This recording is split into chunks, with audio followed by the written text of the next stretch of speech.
You know, especially in Galway and the win against Cork the last day. They're coming to an All-Ireland final day with serious momentum, and you know, I think really the key for Tipperary today is to try and get that 4 or 5 points up, and that's the question to this Kilkenny team. You know, I think in tight matches they're very, very hard to put away, and Tipperary have got close to putting them away in the last few matches but haven't managed to do it. But I think if we were to do it today, they'd probably make up for all those close calls in the last 2 or 3 years. Yeah. Well, it's a great weekend to look forward to. By the way, Liam, were you at the Sevens yesterday out in Kilmacud? No, Michael, I didn't make the Sevens yesterday. I was getting ready to go up for the match with Eddie. We were off getting powdered and pampered, you know. So we didn't make it out to Kilmacud, but in fairness to Portrush, they gave a real battle, you know. I suppose we're only a small parish. There's thousands out in Kilmacud, and we have a small little parish of 800, so we've done well to keep it pucked out for a long time. But, you know, fantastic occasion for the lads at home to get all the way to the final, and they had a great day out, and it's fantastic competition. All right, Eddie. Brian Cody, of course, has pulled a few changes for this final, as he did a couple of years ago as well with the Walter Walsh. Were you surprised by that, or was that kind of talked about down in the county?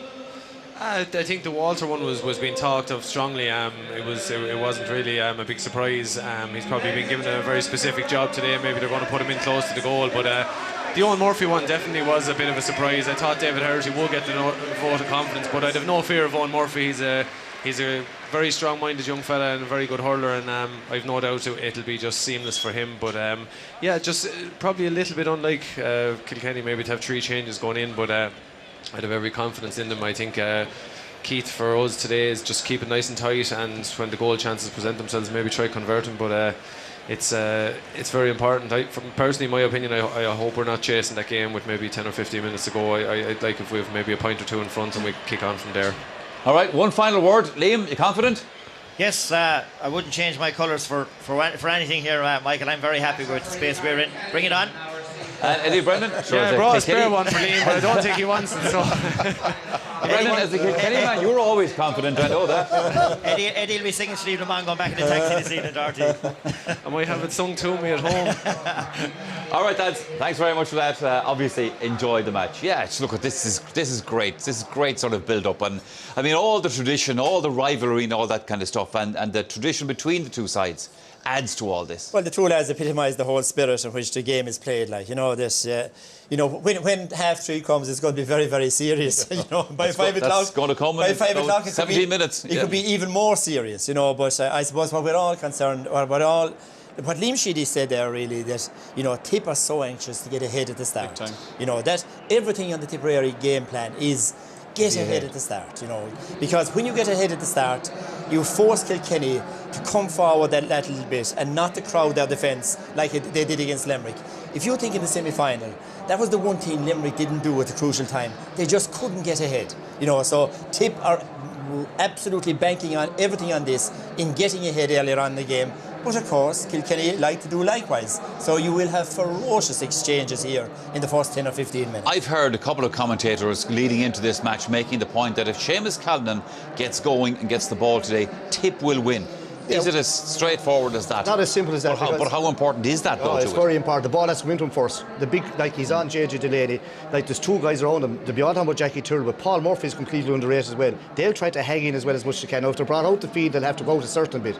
But for Cannon to play well, he'll be on the edge of the square on Delaney, but the ball has to be coming in. Now, he'll win his fair share, but like he's going very well. He's on a high, he's coming from a high, and as the boy said, Tip like to lead from the front. But what happens, Michael? Kilkenny will know this. Supposing Kilkenny get a few points up, then it's the game, like they're chasing the game. They're like, Kilkenny are good. If they get 4 or 5 up, they're deadly at kind of holding on and getting a few up. And Eddie even referred to it there, he wouldn't like Kilkenny to be behind 10 or 12 minutes so because they are the aging team. It's much easier to play from the front. So there's a lot of ponderables. But like everyone's expecting a tight game, the 3 of us here the same thing. But you could have a game where someone could open up and lash it away by 9 or 10 points. It could happen, even though it's not. You wouldn't expect it to happen. But finals are funny places to be like, and you know, even with all the experience that Kilkenny have, they will be very, very wary of Tip because Tip have gone so close, and there's that feeling like even in the law of averages that Tip are due a win, but it doesn't work that way in All-Ireland finals. What about Lara in this game, Lara Corbett, Tomas? Because in the semi-final, Lara was kind of periphery maybe to events, if that's not being unfair to him, whereas a couple of years ago in the All-Ireland final, of course, he set this place alight. He just took off in the final. He did, and I mean, Sir mentioned about Canlan and about Bonamar and about like the star performers that you're expecting big games out of. It could be a day for Lar to shine, right? A lot of the pressure's taken off him, and he's been in the spotlight for a long period of time without really getting the rewards for his play that he was entitled to. And I suppose the last day here that he had in Croke Park was an absolute nightmare for him, right? I mean, the game plan that they brought out, right? He has an opportunity for redemption today, right? And I think. Who do you think will mark him, Thomas? I probably think Paul Murphy will pick him up, right? You know, so I mean, and presumably Lara won't be marking anybody. Absolutely, yeah. But you're also got the situation where. TJ Ryan mentioned about Brian Hogan. They're going to target Brian Hogan big time. They're going to put Bonamar in there for a 15-20 minutes. They're going to have a strong physical battle. And then you're going to see Noel McGrath. You could see Garrod Ryan, Lar Cobber coming to the centre as well. They will want to keep it open. They will want to keep it fast. And what they have done for me in the last couple of matches is they got goals in important stages in the game. You get goals against Kilkenny, you're going to hurt them. Whether they can get enough today to win the match. Tomas, the last day against Cork, Lar was very unlucky. He was 2 or 3 balls. He flashed onto them. Just if he got the first touch right, he was actually gone into the goal, into the net with the ball, but just didn't come up. And Tomas says today could be his day again. Like he's not, the spotlight isn't on him as much. He'll play out deep and he'll come late. He'll come from deep onto kind of flowing ball in front. But like Kilkenny will be hitting hard lads early on. There's no doubt about that. And I suppose one thing we haven't mentioned yet is the matchups. You know, all the intriguing matchups that are all over the field. You know. If Pádraig Maher and Mick Finlay are on each other, here are the 2 strongest men. That's right. I'd say outside of Frank Cummins, they're the 2 strongest men I've ever seen hurling. It'll be like the thriller in Manila. It will be earthquake stuff if they match up. Yeah. We've already said about JJ and Canlan, obviously. You know, I think Jackie might be marking Lar. Remember, because Jackie was on him here the last day, so they might do the same thing again.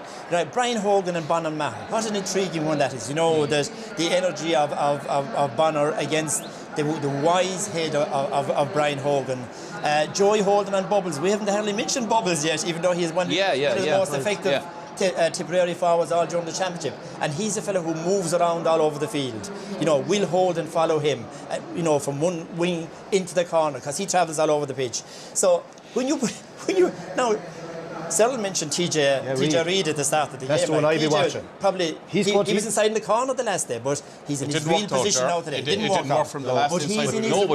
But earlier in the season, TJ Reid's form was having him nominated for Player of the Season. Kieran Bergen is on him. But might know huge task for a rookie. 1 second, sir. A huge task for a rookie to be on him.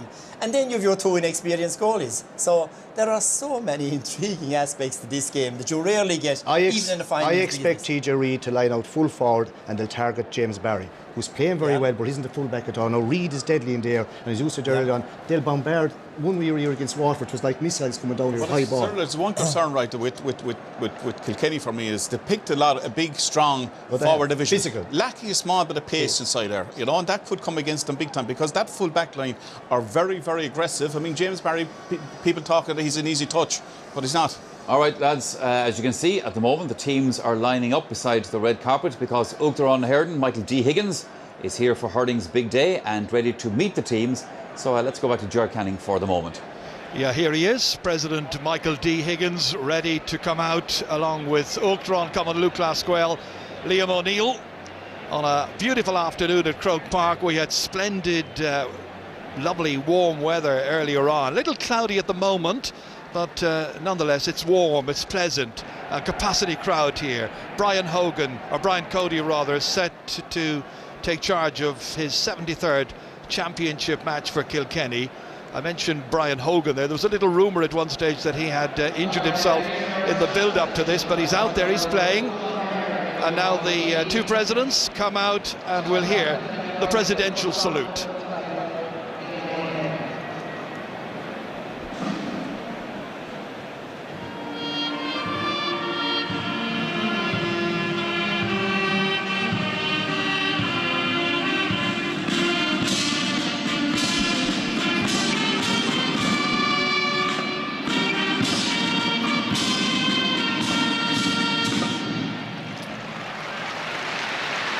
Over 80,000 people are here at Croke Park. President Michael D. Higgins now coming out along with Liam O'Neill. President Higgins, 3rd year to greet the hurling finalists, and of course Liam O'Neill in his last year as serving GAA president. great atmosphere about here. And Kilkenny's captain at the start of play, J.J. Delaney, introducing his team. The team captain proper, of course, is Lester Ryan, but he's one of today's substitutes. And curiously, this also happened in 2009 when Michael Fennelly, that year's captain, began the afternoon among the subs, but he came on to play in the second half. There he is there, and he later accepted that McCarthy Cup. The opponents today also, of course, that year were Tipperary. Richie Parr called back into the team, Owen Larkin there as well. And the referee, Barry Kelly, his fourth final. His linesmen are Brian Gavin, who is introducing now, and Colm Lyons from Cork, and the sideline official is Cathal McAllister. Then the umpires, Seamus O'Brien, Michael Coyle, Paddy Walsh and Paul Reville. There's the McCarthy Cup, first presented in 1921. And Tips captain now Brendan Marr, played midfield when they beat the Cats 4 years ago, but the following year he started on the subs bench. The ups and the downs of sport. Introducing his Tipperary teammates. There, number 4 is Paddy Stapleton. That's Kieran Bergen, came back from America to take his place in the Tipperary team last year. He's been very successful. Tipped the latest team to come through the back door to make the final. It worked for Clare last year. And Kilkenny in 2012, well, they had to play in the quarter-finals, having lost the Leinster final that year to Galway. Lark Corbett, the last man there, to be greeted by Liam O'Neill. So now the international trend where the players will greet one another, and the celebrities and the presentation party going up to their seats in the stand, ready to watch the final stages of the 2014 Hurling Championship. And also at this stage here in Croke Park, it is the fair play handshake between the teams. Now, by the way, you've been voting all day who you think will win today's game. 67% of you think Tipperary will win, while 33% are going for Kilkenny. It's quite interesting turnout for me. And don't forget, by the way, that you can access our coverage of the GA Championships worldwide via GA Go. Just visit gago.ie for more details. Yeah, lads, what do you think of that outcome of the Twitter? Maybe just more people are tweeting in Tipperary. It just shows you the want in Tipperary, Michael. I think this trouble pressure. To me, Tip have to win the game to get kind of on the bench, you know, get the band going again from the amount of hurlers they have. If they don't win, it's kind of back to base. Whereas I'm not saying it'll hurt Kilkenny if they lose, but it won't have the same effect they've won so much. They can take it better than at this stage, that defeat. Tip in their own minds have to win. The neutral out there, Michael, wants Tipperary to win, right? People would say, yeah, great to see Kilkenny in the final as well, but they've won an awful lot over the last number of years. The neutral wants the underdog to win, so I think that's reflective in those tweets there. But Kilkenny have shown us in the past you get nothing simple, and 10 minutes into the remaining 10 minutes against Limerick, they were under the cosh big time, but from somewhere the determination came out again that kept them on the right foot, and for that basis I think Kilkenny will win this match. We've mentioned matchups and so on and these teams. We haven't actually talked too much about sort of the midfield kind of. Well, yeah, you see, and midfield, you know, 5 or 6 years ago, people regarded midfield as not being too important. Now you regard it as vital. It's absolutely vital. I mean, you see Shane McGrath and James Woodlock, the way they played there the last day, faced with Richie Hogan in running for Player of the Year, who we've hardly mentioned either. Yeah. Because there are so many great players to mention here. And Conor Fogarty used to having an absolutely super year in the middle of the field. So that's going to be a huge battle. But the way I look at this game now, at least, right, last year's All-Ireland was won by the team who are the very best then at creating space and forwards taking advantage of that space. Without doubt this year, Tipperary are the best team we have seen so far, now up to this, at creating space and getting great scores and getting big scores in matches. But today they are facing a team that are absolute experts in closing down space. You know, how many times have they done that in the last 7 or 8 years, last 10 years in Cody's time? So they will have a plan to close down that space. And then, of course, at the other side, they have 6 big men in the forwards, every one of whom who are lethal finishers, especially in scoring goals. So I think that Kilkenny will get the goals here that will make the difference in the end. But I wouldn't be surprised that anything would happen. Sure. All right, lads. You've had the cards in your hands. You've been throwing chips on the table. The bluffing is over. Yeah, Let's see your hand and see which of talk God's there about all apart. the Who's going to win this? All the matchups you like, Michael, you're going to find that there's someone that lacked on instinct and do something brilliant or a mistake that will win the game. I just have a feeling when it comes down to that, Kilkenny will still edge over the line. Kilkenny to edges. Moss Mulcahy. Yeah, I've said that just previously there, Michael. I think Kilkenny will win this. I look at their strength and depth. I look at their squad, their bench.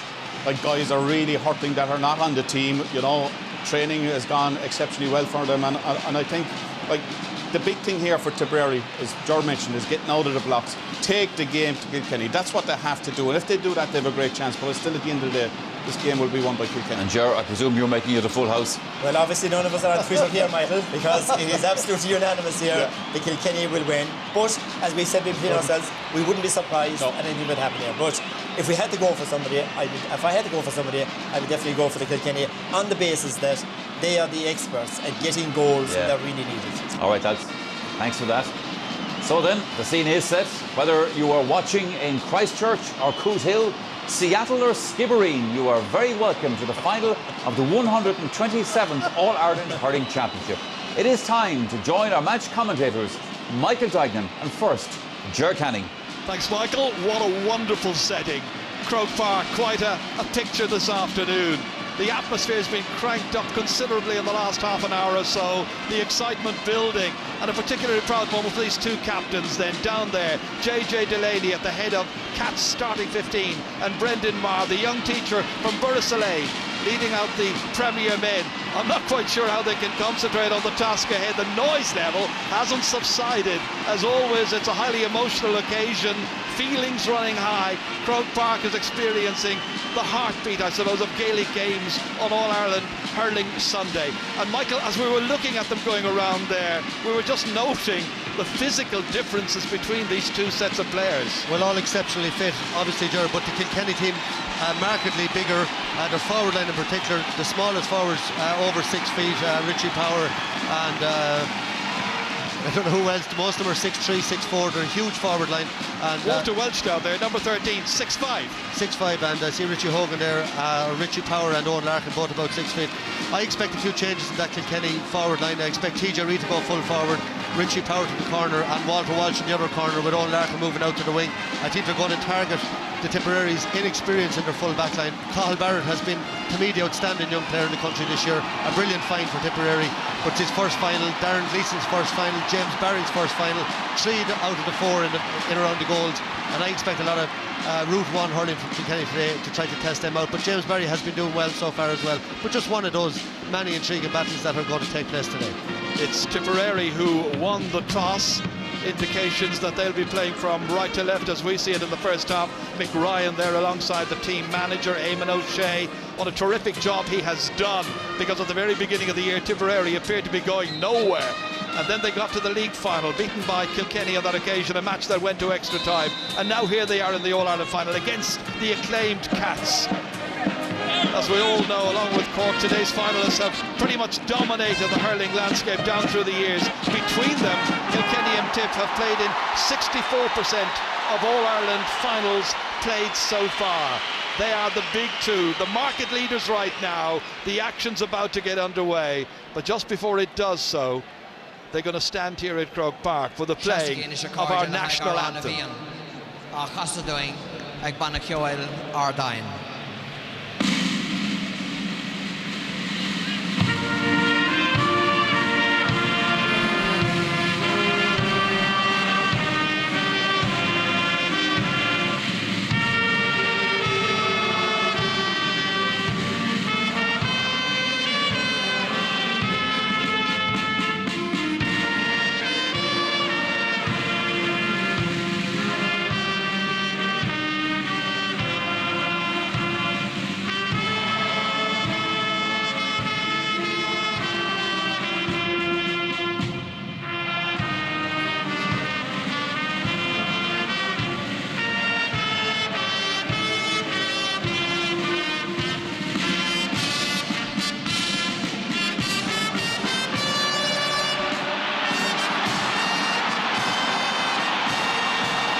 time to go into battle, time to determine who's best in 2014. There's a wonderfully raucous and thrilling atmosphere inside the stadium. It's going to be Tipperary who will play in towards Hill 16 for the first half. Barry Kelly from Westmeath taking charge. He was in charge in 06, 08 and 12 in that drawn match, and he starts the game here and changes around the place. James Barry's gone back as we expected to full back. This is picked up here by Owen Larkin. Chance for him to set Kilkenny on their way. Good challenge, thumping challenge that one. One back here well by the team captain Brendan Maher. Not such a good clearance, however. Into it quickly came Paul Murphy, the corner back, on his hands and knees in there. The referee allowing it to develop for a moment or two, and then he'll opt to throw the ball in on the Kilkenny 65-metre line. Getting to it first there was Conor Fogarty. On here as far as Colin Fennelly. Colin Fennelly trying the first shot of the match and putting it just, well, he's not sure whether he's put it right or left, because they've gone straight away to Hawkeye. Yeah, called into play very early. Just looking there, Jared, that's what's turned out. Richie Power in the right corner, TJ Reid at full forward, and they're having a look at this Hawkeye now. Colin Fennelly was adamant it was over. And it is over. First point of the match credited to Colin Fennelly. Do you remember the league final where there were two scores, one given, one not given, and there was no Hawkeye in Thurles that day? Had a crucial bearing on that, yeah. Just saying that Walter in the left corner on Cathal Barrett, so changes as expected on both teams. Shane McGrath getting that puck out, down into the corner here. Dropped and then recovered by John O'Dwyer. Bubbles looking to hit in his first shot, hitting it well, hitting it beautifully. Teams level. Well, that's a fantastic score. John O'Dwyer has been brilliant all year. Comes out and wins a very hard ball. And you know, his first All-Ireland final to score a point like that early. Great for his confidence. Puck out by Owen Murphy. Big long one. Wind behind them for the opening 35 minutes. Breaks down again towards Conor Fogarty. Little hand pass outside here towards Owen. Larkin gets it back onto his right and drills it right between the posts. And there's another one for Kilkenny. They're back in front again. Yeah, Jared, great point there by Owen Larkin. Conor Fogarty takes a hard shoulder and lays it off to him. But just looking down the field, Joey Holden has moved into left corner back. I don't think he's ever played there before. And Paul Murphy out at right half back, picking up Bonner Maher, and Lar Corbett at centre forward on Brian Hogan. And Murphy has played there before, of course. That is not a new position for him. Back to collect here, Killian Buckley. Beginning of the year, they'd have probably considered him more a midfielder or a half forward in Kilkenny. Hit that ball off Garroyd Ryan, so it's going to be a Kilkenny sideline ball. Killian Buckley to take it, 22-year-old UCD student. Yeah, and Kilkenny have switched Paul Murphy now on to John O'Dwyer and put Joey Holden back out here at right half back. Early switches just to confuse people if they can and gain that extra edge. Brendan Maher once again, helped out by Kieran Bergen, little hand pass inside as far as Shane McGrath. Runs into the challenger Conor Fogarty, and the referee has blown his whistle and gives the decision Tipperary's way. Interesting call.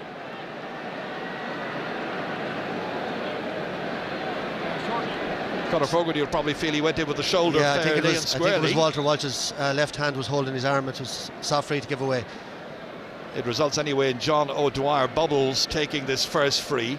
Light breeze against him now from inside his own 65-metre line. Has he got it? Oh, he has. A second for Bubbles. 2 points apiece. And a dream start for him, and that's another option. He brings that long-range free taking. But I think that switch of Paul Murphy back onto him was, I think, the way Kilkenny, how high I regard they hold O'Dwyer in. The minute he got a first score, they switched Paul Murphy to Markham. Here comes Owen Larkin once again. He's already scored in this match. Trying to go through there. Brendan Maher initially tried to stop him, then the referee's whistle, and he's decided that Larkin took a dive there. He's broken his hurling. Decision goes against Kilkenny.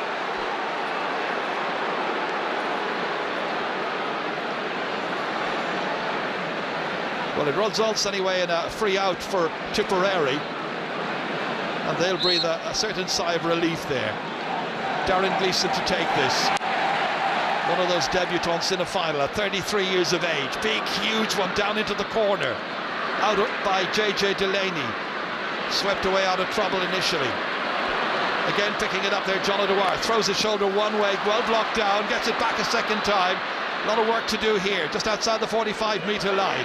In as far as Seamus Calden, first touch. Two players go after him. Paul Murphy's the man in the green helmet. Calden, Murphy trying to reach in. JJ's next in with the challenge. Tries to get the ball across here towards Noel McGrath. Didn't succeed. Jackie Tyrrell instead. Cool as you like, spoons it back out and swept away out of danger. That was Michael Fennelly getting it away downfield. Into it there came Paddy Stapleton. Swept as far as Cathal Barrett. Youngest player starting this final at 21 years of age. Goes by Owen Larkin. Back out here as far as Lark Corbett has swept away down the field. They've only left Seamus Callan inside. Two men back there to mark him. It's interesting to see how these tactics develop. We remember what happened to Dublin in the Leinster final against Kilkenny. It's a huge clearance by Owen Murphy, a massive clearance down towards TJ Reid, in there on James Barry, and that's gone out over the end line. That's gone wide, and TJ Reid then didn't like the challenge of Paddy Stapleton, shaped up to him for a moment. This is what happened just a little earlier. I think just was out. A great block down there by Paul Murphy as well. Porrick Maher out into the centre as far as Brendan Maher. All the way down here into the corner, little flick by Noel McGrath, kept it going for James Woodlock. Woody coming in, he's got a support player ahead of him if he needs him, hits the shot just inside the right hand upright and over the bar. Good start by the drum and inch player, playing in his 22nd championship match. He's made it 3-2. Yeah, that's a great score, and you saw there he picked up the ball and ran away from Jackie Tyrrell and Brian Hogan and showed his pace, and a fantastic game the last day and a great start from again today. Thrilling start to this match. Owen Murphy this time going towards right half forward or right corner forward. One down once again by Tipperary. Noel McGraw's come deep as anticipated, sweeps it across diagonally, putting Killian Buckley under pressure, helped out there by Paul Murphy. Big one back into the inside forward line again, breaks down here, could have got anywhere. Barrett picks it up, slips it across intelligently to Noel McGrath. That's good use of possession, and then it slips past John O'Dwyer. Paul Murphy back once again, plays it low, in as far as Larkin. Clever play, across to Richie Hogan, his first touch. Superb performance so far in this year's championship. Back onto Larkin, and Larkin flicks it high and puts it over for his second score in this year's final, and they're level for the third time, 3 points apiece. Yeah, great 1-2 there between Hogan and Owen Larkin, but just looking at Tipperary tactically, very, very clever. Noel McGrath has moved all over the place. He was out midfield, James Woodlock in corner forward, and Jackie Tyrrell has been dragged way out the field where he's not that comfortable, and McGrath has been on the ball a lot early on. Darren Gleeson again placing his puck out with great precision. Paddy Maher back in here towards Seamus Calden, and the referee has blown his whistle, and you can hear it from way up here, and the decision is against Calden, that he pushed JJ Delaney as they were both going for that ball. Had his hand on the back. Yeah, there's the little push. Free out to Kilkenny. Owen Murphy's got to take it. Jared, the intrigue continues. Jackie Tyrrell now moved onto John O'Dwyer, and Paul Murphy gone out on Noel McGrath to try to follow him out the field, and Tipperary have them at 6 and 7 with all their movement at the moment. Try following all that. Paddy Maher back out. Cathal Barrett and James Woodlock. Big one down. Sweeping onto it here once again. Tipperary take control with Noel McGrath. Tried to measure this one inside here for Bubbles to come onto, couldn't get to it. Jackie Tyrrell instead. Moving this way and that. Huge clearance again by Jackie Tyrrell. In as far as TJ Reid. Helped out by Colin Fennelly. Blocked down, and the final shot just gone wide. It was a close run thing. Oh, I think Colin Fennelly should have taken that on himself. If you watch it, breaks inside, he tries to flick it into his brother. He could have picked it and finished it, and was it a wide ball or go out for 65? The umpire's right beside it there, but just there I think Colin Fennelly could have finished it himself. He tried to flick it onto Michael, and the danger cleared. Certainly is. Michael Fennelly looking for his second All-Ireland final goal. Scored here in 2011 as well. That's a poor puck out, straight out of play. Line ball for Kilkenny, chance to put the pressure right back on that Tipperary defence once again. It'll be Richie Hogan to take it. He was the last man off the bus when they arrived here about an hour before the start of this match. Up as far as TJ Reid. Coming across James Barry, and James Barry with a no-nonsense clearance. Former UCC captain. Big task this afternoon, up against TJ Reid, who's been in immense form this year. Yeah, it's a very specialised position. You know, James Barry is playing very, very well. He's a good, strong hurler, but you saw already TJ Reid set up that goal chance, and he's very, very dangerous in there. First goal chance of the match so far, but just 10 minutes gone. Richie Hogan once again to take it. After that flying start, it settled down a little bit now. That was aimed towards Larkin. Out to it came Kieran Bergen, and that's high, and that is a card. Conor Fogarty getting the yellow card for that. Yeah, that was a correct decision. He went in way over the ball, if you watch here, and hip into the head. No question about it. Gets away with a yellow that time, Conor Fogarty. Clearly pumped up, but he's got to be more disciplined. Played most of his hurling at this level up to now at corner back. Darren Gleeson taking this one, dropping it in there. A lot of Kilkenny's support players. That was Joey Holden who couldn't take it. Bubbles did, got it back out to Noel McGrath. Lovely balance and control, but the ball in the end goes wide. It's the first wide of the match for Tipperary. Interesting to see what role Noel McGrath plays in this, because he's got the kind of ability and talent to absolutely dominate a game if he's in the mood. Yeah, well, he's moving around left half forward now, Largon corner. They're just switching all the time. Positions being very little. TJ Reid, and that one's gone straight over. First point should have been cleared. Brendan Maher had the chance to bat it away, didn't do so. Here he is under a lot of pressure. Across picking up the scraps was TJ Reid. Yeah, a good start to the game. They're very open and physical, but very clean so far in a great game. Big huge one down. Paul Murphy in the green helmet. Brian Hogan collided with him. There was nearly a chance in there for Seamus Callan from Bonner Maher's pass.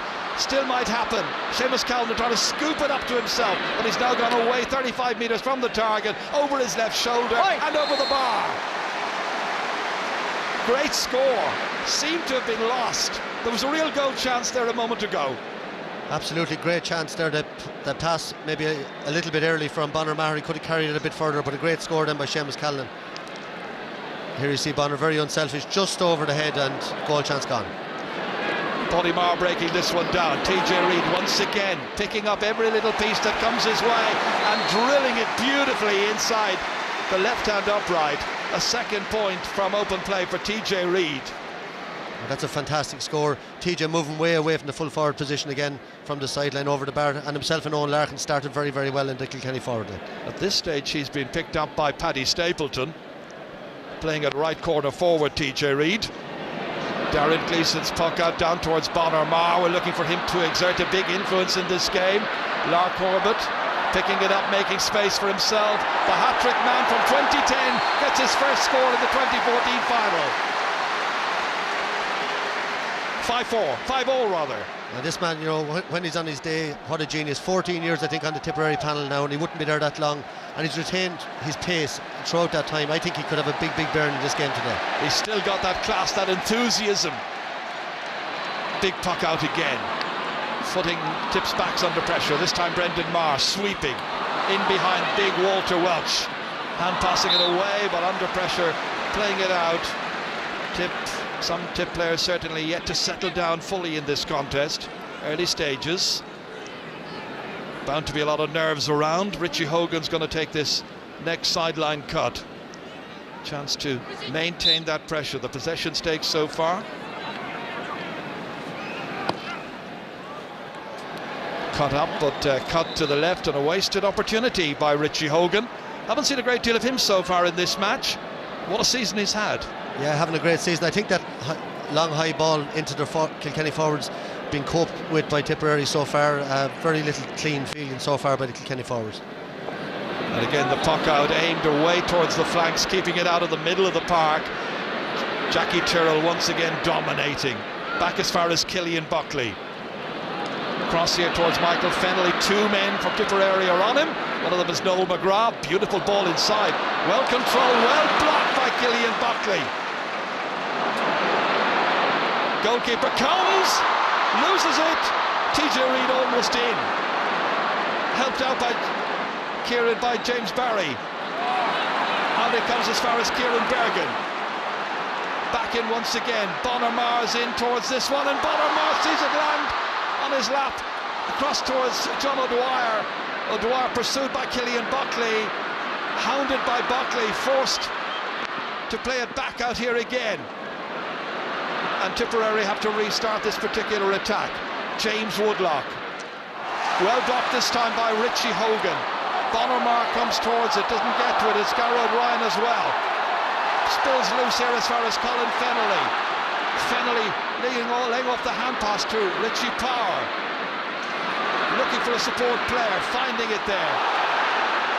Down went Larkin, gets up quickly. Hits it away as far as James Woodlock. Gives it away once again. This time Kieran Bergen. Cheering from the crowd as Noel McGrath hits his shot and hits it straight and accurately over the bar. 6-5, Tip lead. Yeah, well, it's a great score by Noel McGrath, but it should have been a free to Owen Larkin. He was taken out of it, and the referee played an advantage, but there was clearly no advantage there. And he is bound to be very, very angry with that. The referee has gone back, spoken with Owen Larkin. Well, he gave a free earlier for Noel Larkin. He said he dived, and he's now saying again there was something there, and to me he was clearly taken out of it by, I think it was Paddy Stapleton. Not the happiest of starts for Owen Larkin in some respects, but he has got 2 points from play, and he's got possession, and he's fired up once again, and this time the referee has blown his whistle and given the free, and he was probably going to be in the clear. But if you watch it, a fantastic catch. Owen Larkin has been very dominant since the start of the game. He's pulled back there, and you know, I think in those situations out the field you're better off to get your free, given an advantage when it's not on. But there's the tackle, and the referee deemed that to be 50-50. TJ Reid has already got 2 points from play, chance to make it 6 apiece. 50 metres out from the target. It's his third. So 16, nearly 17 minutes gone, 6 points apiece on a really nice day here in Dublin. Eamon O'Shea, the Tipperary manager, will be pleased enough with the start they have made. Darren Gleeson's puck out to the half-forward line. Touchdown this time. Good control. Slipped in by McGrath again. Down it towards Bonner-Mar. Up against Brian Hogan. And this time the referee says there's a push by Hogan. It's got to be a free in. Free for 20 metres. Yeah, if you watch it here, Bonner-Mar, Hogan just comes in there and gives him a bit of a push in the back, and I think the referee is dead right. It's free in. And a soft free, but very even game, Ger, so far. Some great scores, very few frees. Both of them have had a half a goal chance each, and you know, a lot of movement, a lot of tactical battles going on out there, but it's beginning to settle down into a fantastic game. First free presented to Seamus Calden. Score of 7 goals and now 39 points in this year's championship. And that's an easy one.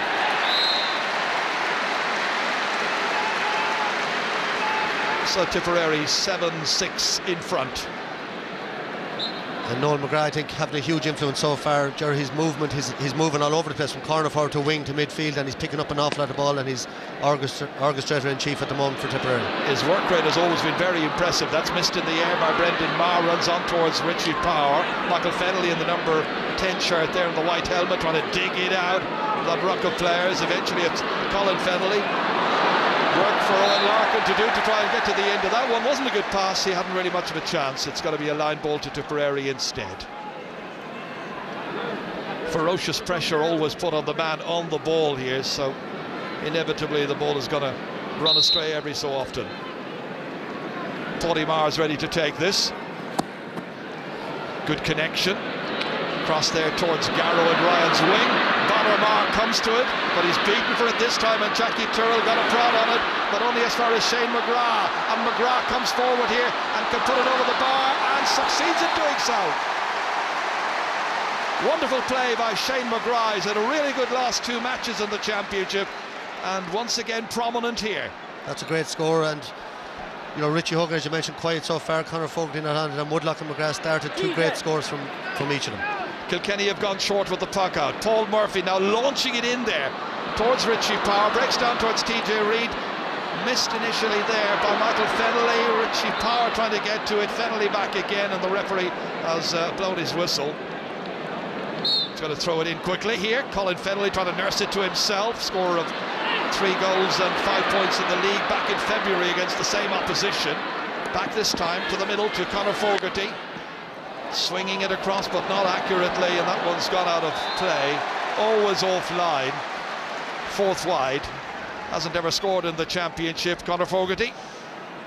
Yeah, well, normally, as you say, corner back, and that was a kind of a corner back shot. Wrong man getting on the ball, and good pressure by the Tipperary defence. This was the pressure that was on Darren Gleeson a few minutes ago there. TJ Reid almost into profit. And James Barry did very well, and tip backs fighting hard for that ball on the ground and doing well contain the Kilkenny forwards. Great catch by Bonner-Marr. In past Jackie Tyrrell. Bonner-Marr scores!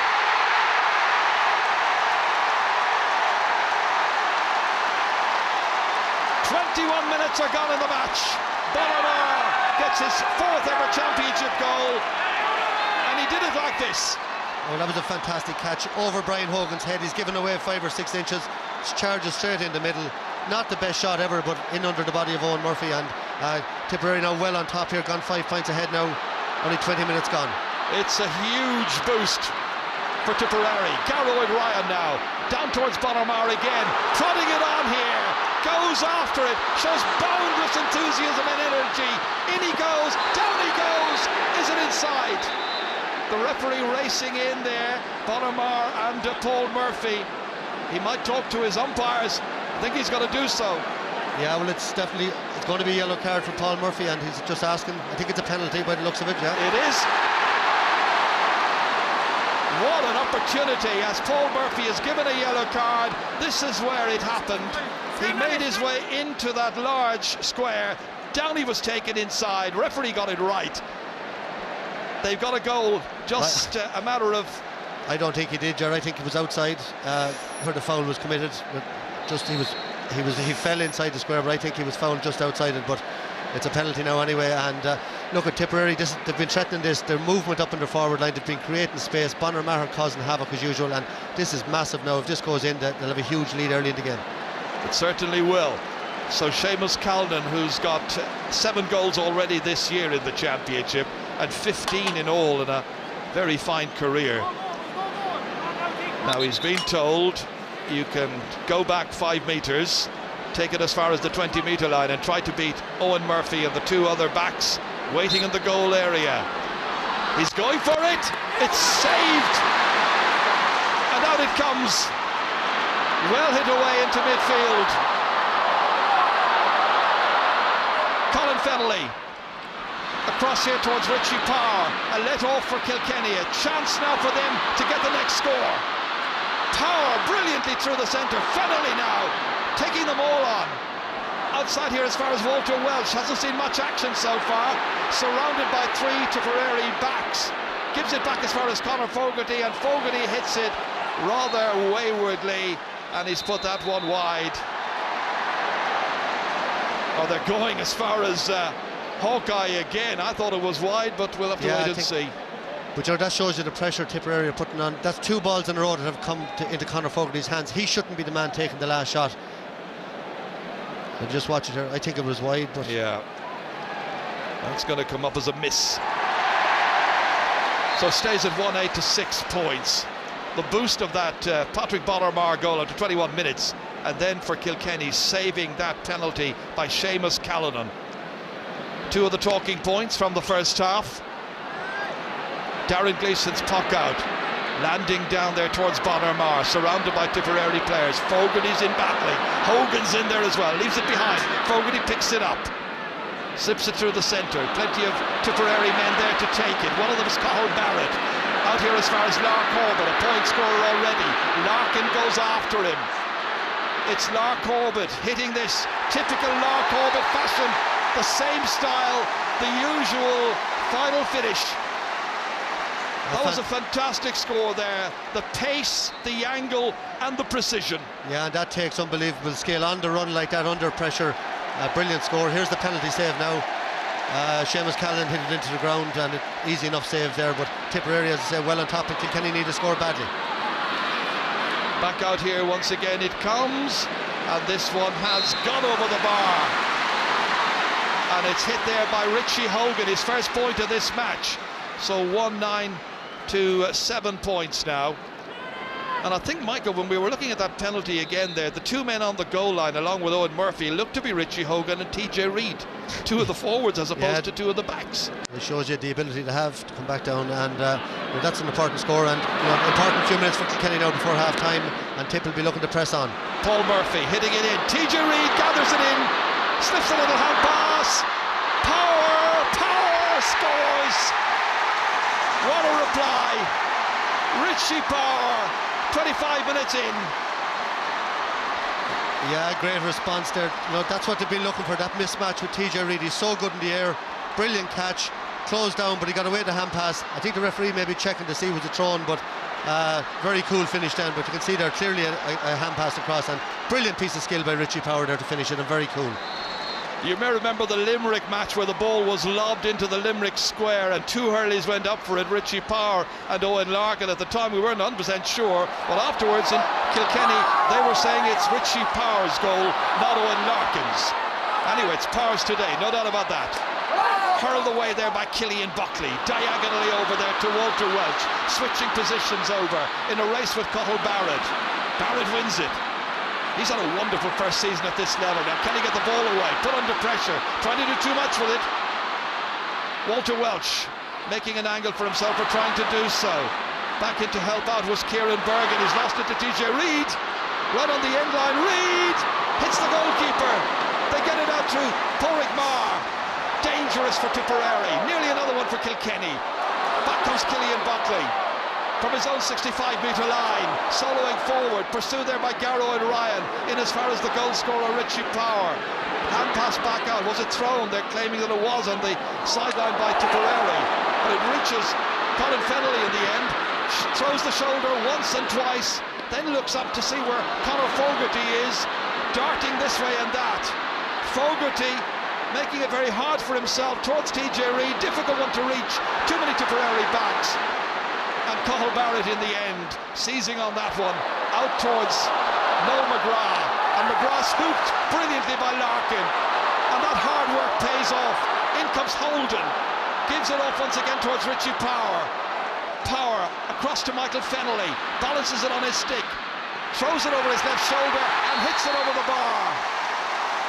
A point by Michael Fennelly after all of that. Well, Jared, that's an unbelievable passage of play. We had everything in that. Brilliant tackling, total commitment from both teams, and a huge score for Kilkenny, I think, at the end of that. There was absolutely phenomenal commitment from both sides. But look at Owen Larkin there, covering back 30-40 yards to put in that hook there. And TJ Reid, look at the sidestep here, absolutely brilliant. But a great save there by Darren Gleeson, and another goal chance of Kilkenny thundered back in. A great comeback by them, having gone 5 down 6 minutes ago. 1-9 to 1-8. Some match so far. As we expected, it always is when these two meet. League or Championship. Kieran Bergen slips away from a couple of would-be challengers. Hand pass inside, Garrow and Ryan sweeps it back down once again towards Bonner-Marr. Breaks on here this time to Calnan. Seamus Calnan throws the shoulder and puts it over the bar. He's got a third. May have had the penalty save, but he's made amends with this point, at least amends in part. 1-10 to 1-8. Yeah, JJ lost a hurd, but Seamus Callan's had a phenomenal year. Accused, which is very difficult on a player, accused of not performing on the big day, which I think is totally unfair. He's been brilliant this year and he's had a great start to this game. Owen Murphy's puck out, up towards top of the right, where TJ Reid has taken up position. Here he is. Two men after him. Barry gets to him, and it's smuggled away by Woodlock. All the way down towards Seamus Calnan again. Runs on towards Noel McGrath. Owen Murphy quickly out of his goal line. Was there a touch on Murphy? He's gone down injured. Back on his feet immediately. The referee has blown for a free. Yeah, Jackie Tyrrell had lost his hurl and Owen Murphy came out. I think he was hand passing it to him, but Jackie had no hurl in his hand. Brian Cody not too impressed. Trying to organise his backline a little bit there, Brian Cody. This was where the stick went in. It was the stick of Noel McGrath catching the goalkeeper, WIT student Owen Murphy. Free to Kilkenny to be taken by Paul Murphy. To Just over 5 minutes to go to half time. It's flown by. Colin Fennelly nudging it back here, high up into the air, and even before it had reached its target, they knew it was over the bar. And this time it's Conor Fogarty who's got it, his first ever championship point. Yeah, after having 2 previous shots wide, showed great character there to put that one over. From the puck out, it's won once again by Kilkenny, and then swept forward by Kieran Bergen for Tipperary. But seizing on it is Brian Hogan. Scored in the Leinster final, felt a little confident, but that time his confidence went unrewarded. Yeah, and a lot of room that time for the first time in front of TJ Reid. He could have played the ball inside, and a bad miss there by Brian Hogan. Well, that's the brains trust there you saw a moment ago. Mick Ryan and also Paudie O'Neill, one of the selectors, with Eamon O'Shea, watching on as their man Bonner Maher wins possession, then loses it because Kilkenny are working so hard. The work ethic of both teams is really impressive. It's not just about the skill or the style, it's that human effort that they have to put in there, those inches that they have to try and win, those vital battles. 2 against 3 down there. TJ Reid, one of the 2, back in to collect Brendan Maher, team captain, hoping to collect the McCarthy Cup at the end of the 70 minutes. Hand pass inside there towards Paudie Maher. Wasn't a great ball, not a great idea, but they have enough bodies back there, and Shane McGrath is able to get it downfield into a dangerous situation for Noel McGrath. On he comes, quick as you like, and over the bar. A second point by Noel McGrath. Yeah, and the full forward line listed: Noel McGrath, Seamus Callan and Lar Corbett, 2 points each now from play. Obviously a huge threat in there. They're creating a lot of space, and the tip forwards moving really, really well. 111 to 19. 3.5 minutes to go to half time. Kieran Bergen goes back, makes certain, looks over his shoulder. First time hurling down, tended there for Calden. Instead it's picked up by John O'Dwyer. Had a great start to the match, and he's finishing the half very strongly as well. His 3rd point. 2 points from play, 1 from a free, and 112 to 19. This was hard work. It was a lovely shot by John O'Dwyer, one of the stars of this year's championship. He's only 22 years of age. This puck out is aimed towards Michael Fennelly. Little touch on. Comes back as far as Richie Power, who's anticipating. Well, he missed much of this season, Richie Power, because of injury. Missed much of the summer as well because of a bad knee injury sustained in Tullamore against Galway. And there were fears he might be out for quite a long time. Yeah, he's looking, I think, sharp so far, Jerry. His big thing is if he breaks onto a ball like that, he's very, very dangerous. He's so pacey, and he heads straight for the goals. And I think Paddy Stapleton had much choice there, maybe lucky enough to get away without a card. TJ Reid then calmly surveying the angle of difficulty. There it is from behind the goal. Just to try and put 2 between them. Well within his range. No real difficulty for a man who's now got 4 points in this match.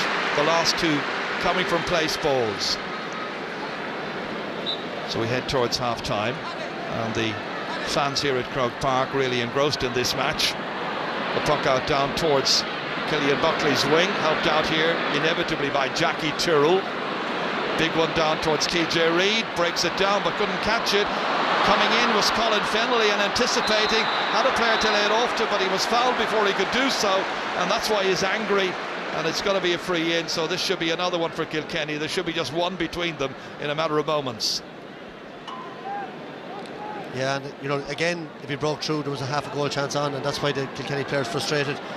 Paul Murphy's tackle down the other end for the penalty wasn't much more serious than that. It was just a pull down as well, and it shouldn't really matter where it happens on the field. It's the same foul. Well, TJ Reid's just a little bit outside, I suppose, rather than think about going for a goal at this stage. Happy enough to tap it over. So heading closer still to the half-time break, and it's 112 now to 111. Really is anybody's match. It is a brilliant game again, and they produce so many 0-9, 10 brilliant All-Ireland finals, and this one now shaping up to be another absolute classic. Nothing between the teams. And the league final back at the very beginning of May, we mentioned before, went to extra time. Whole cluster of players going for this. Dropped by Jackie Tyrrell to Bonner Maher, laid off to Lar Corbett. Lar showing great pace, looking around now. Oh dear, maybe he should have gone for the score himself. He should have, he could have tapped it over. He's having a very good game. Richie Hogan clearing this one out. There'll be 1 minute of added time played at the end of the opening 35. One back by Tipperary again. The hand pass in as far as Noel McGrath. Checks his stride. Looks up here. The pass is a bad one again to John O'Dwyer. And there was a chance to put it in. It's Joey Holden. Not a great clearance. Dropped initially by Cathal Barrett. And coming to his rescue there was Pádraig Maher. Across towards Lar Corbett. Loads of movement from Lar Corbett.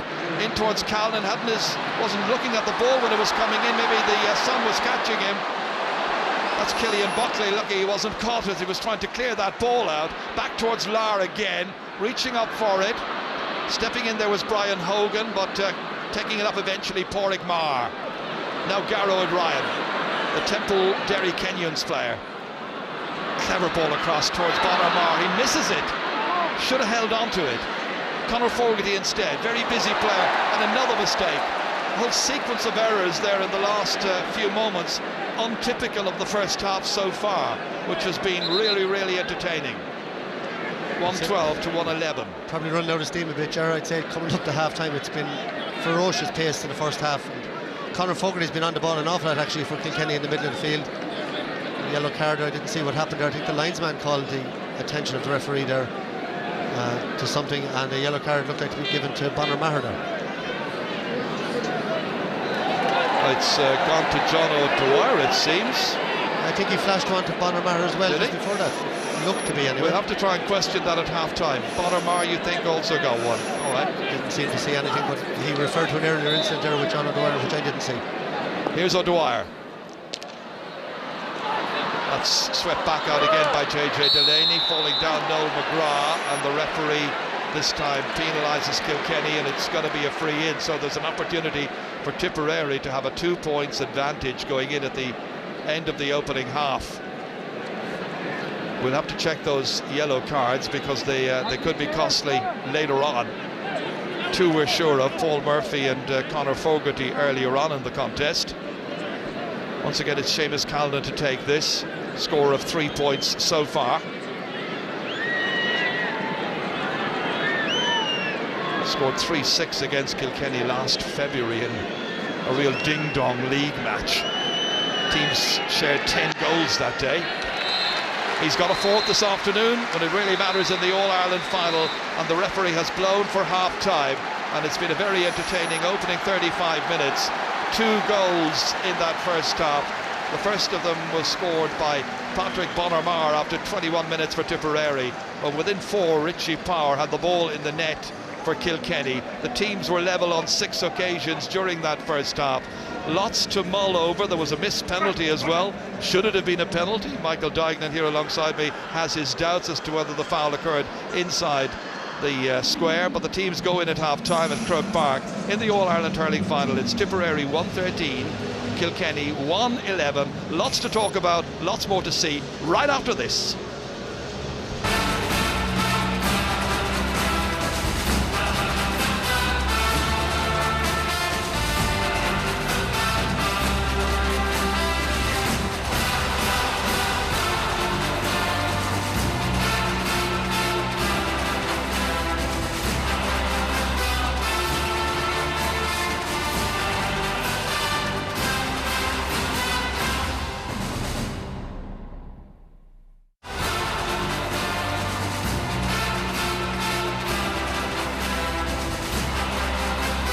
We have reached the halfway stage in this year's All-Ireland Hurling final between Kilkenny and Tipperary, and as it stands, it's Tip by 2, leading Kilkenny by 1 goal and 13 points to 1 goal and 11 points. There are the stats from that first half, analysis of the first half coming up. Also, our hurling final competition. You could be heading off to Perth in Australia. Now, Tomas Mulcahy, Ger Loughnane and Cyril Farrell here with me in studio. Nothing in it, 2 points, Ger, but for my money, Tipper playing well.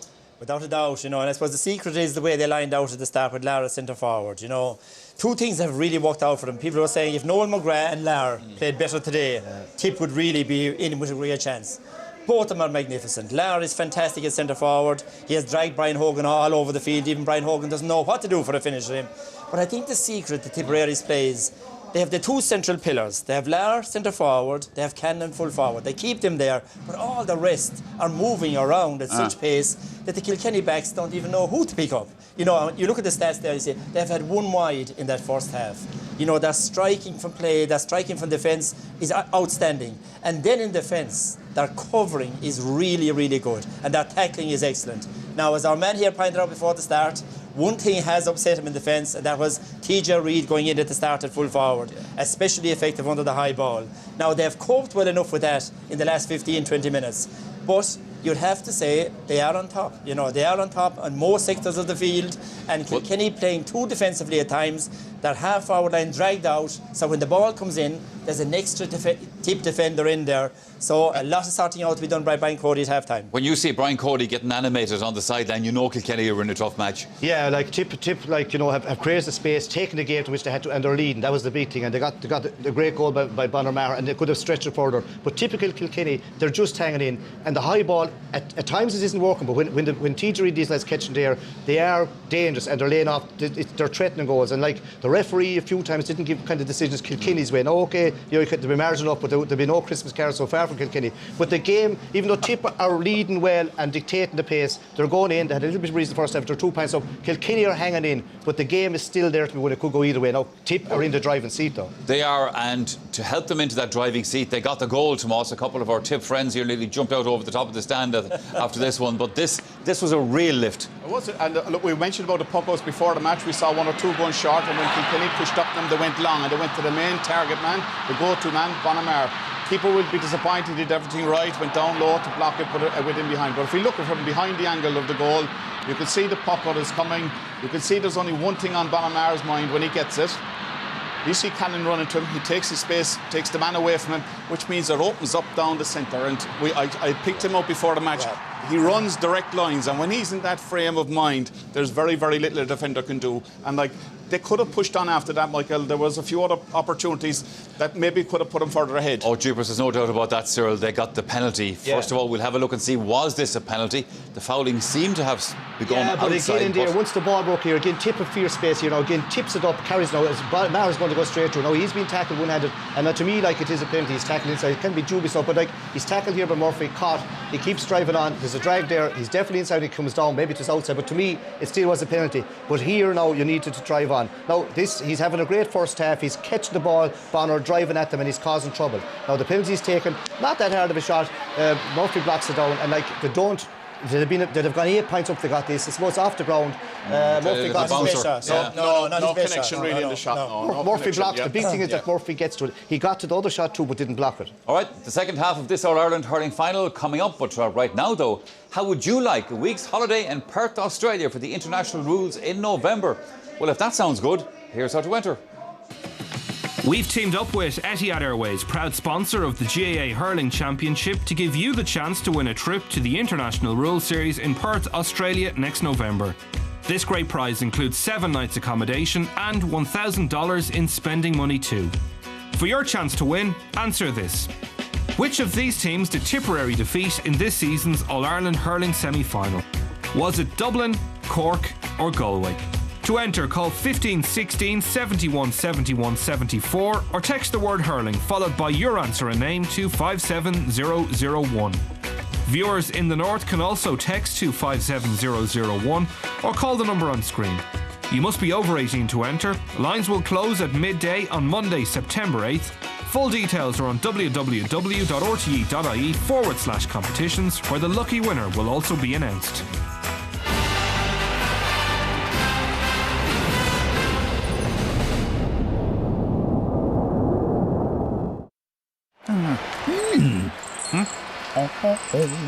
Centra, sponsors of the GAA Hurling Championship.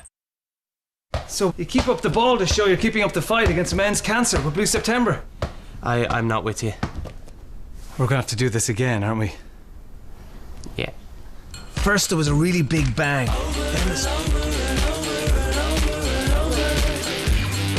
So by playing Keep You Up and making a donation, you help Blue September fight men's cancer. Yeah, I get it. Okay, 1, 2.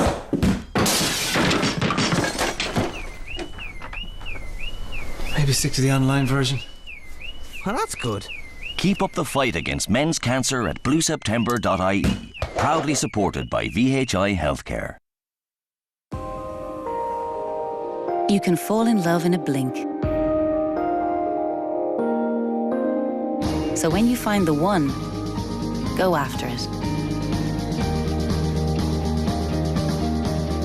At Bank of Ireland, we'll give you approval within 24 hours on your mortgage. When we say yes, that's real approval you can act on. Talk to us first. Whatever your next step, big or small, we're there for life. There are many great reasons to refuel at the Barack Obama Plaza. Supermax, Papa John's Pizza, Super Subs, Tim Hortons, Deli and Fresh Carvery, Spar and Topaz. Barack Obama Plaza, Junction 23, M7, Moneygall. Guess what I want? Okay. Bye! Nescafe Azera, barista-style coffee with finely ground beans. I'm back! Lovely. You even put it in my favourite mug. Nescafe Azera, instant barista-style coffee. Join Imelda May and a host of musical guests. Hello, welcome to the show. For a natter and a song. We've had the crack before on the stage, so we might as well make a show of ourselves on TV as well. I'm delighted that there's a platform for great music. When you're feeling up, you play music. When you're feeling down, you play music. The Imelda May Show starts tonight at 9:30 on RTE1.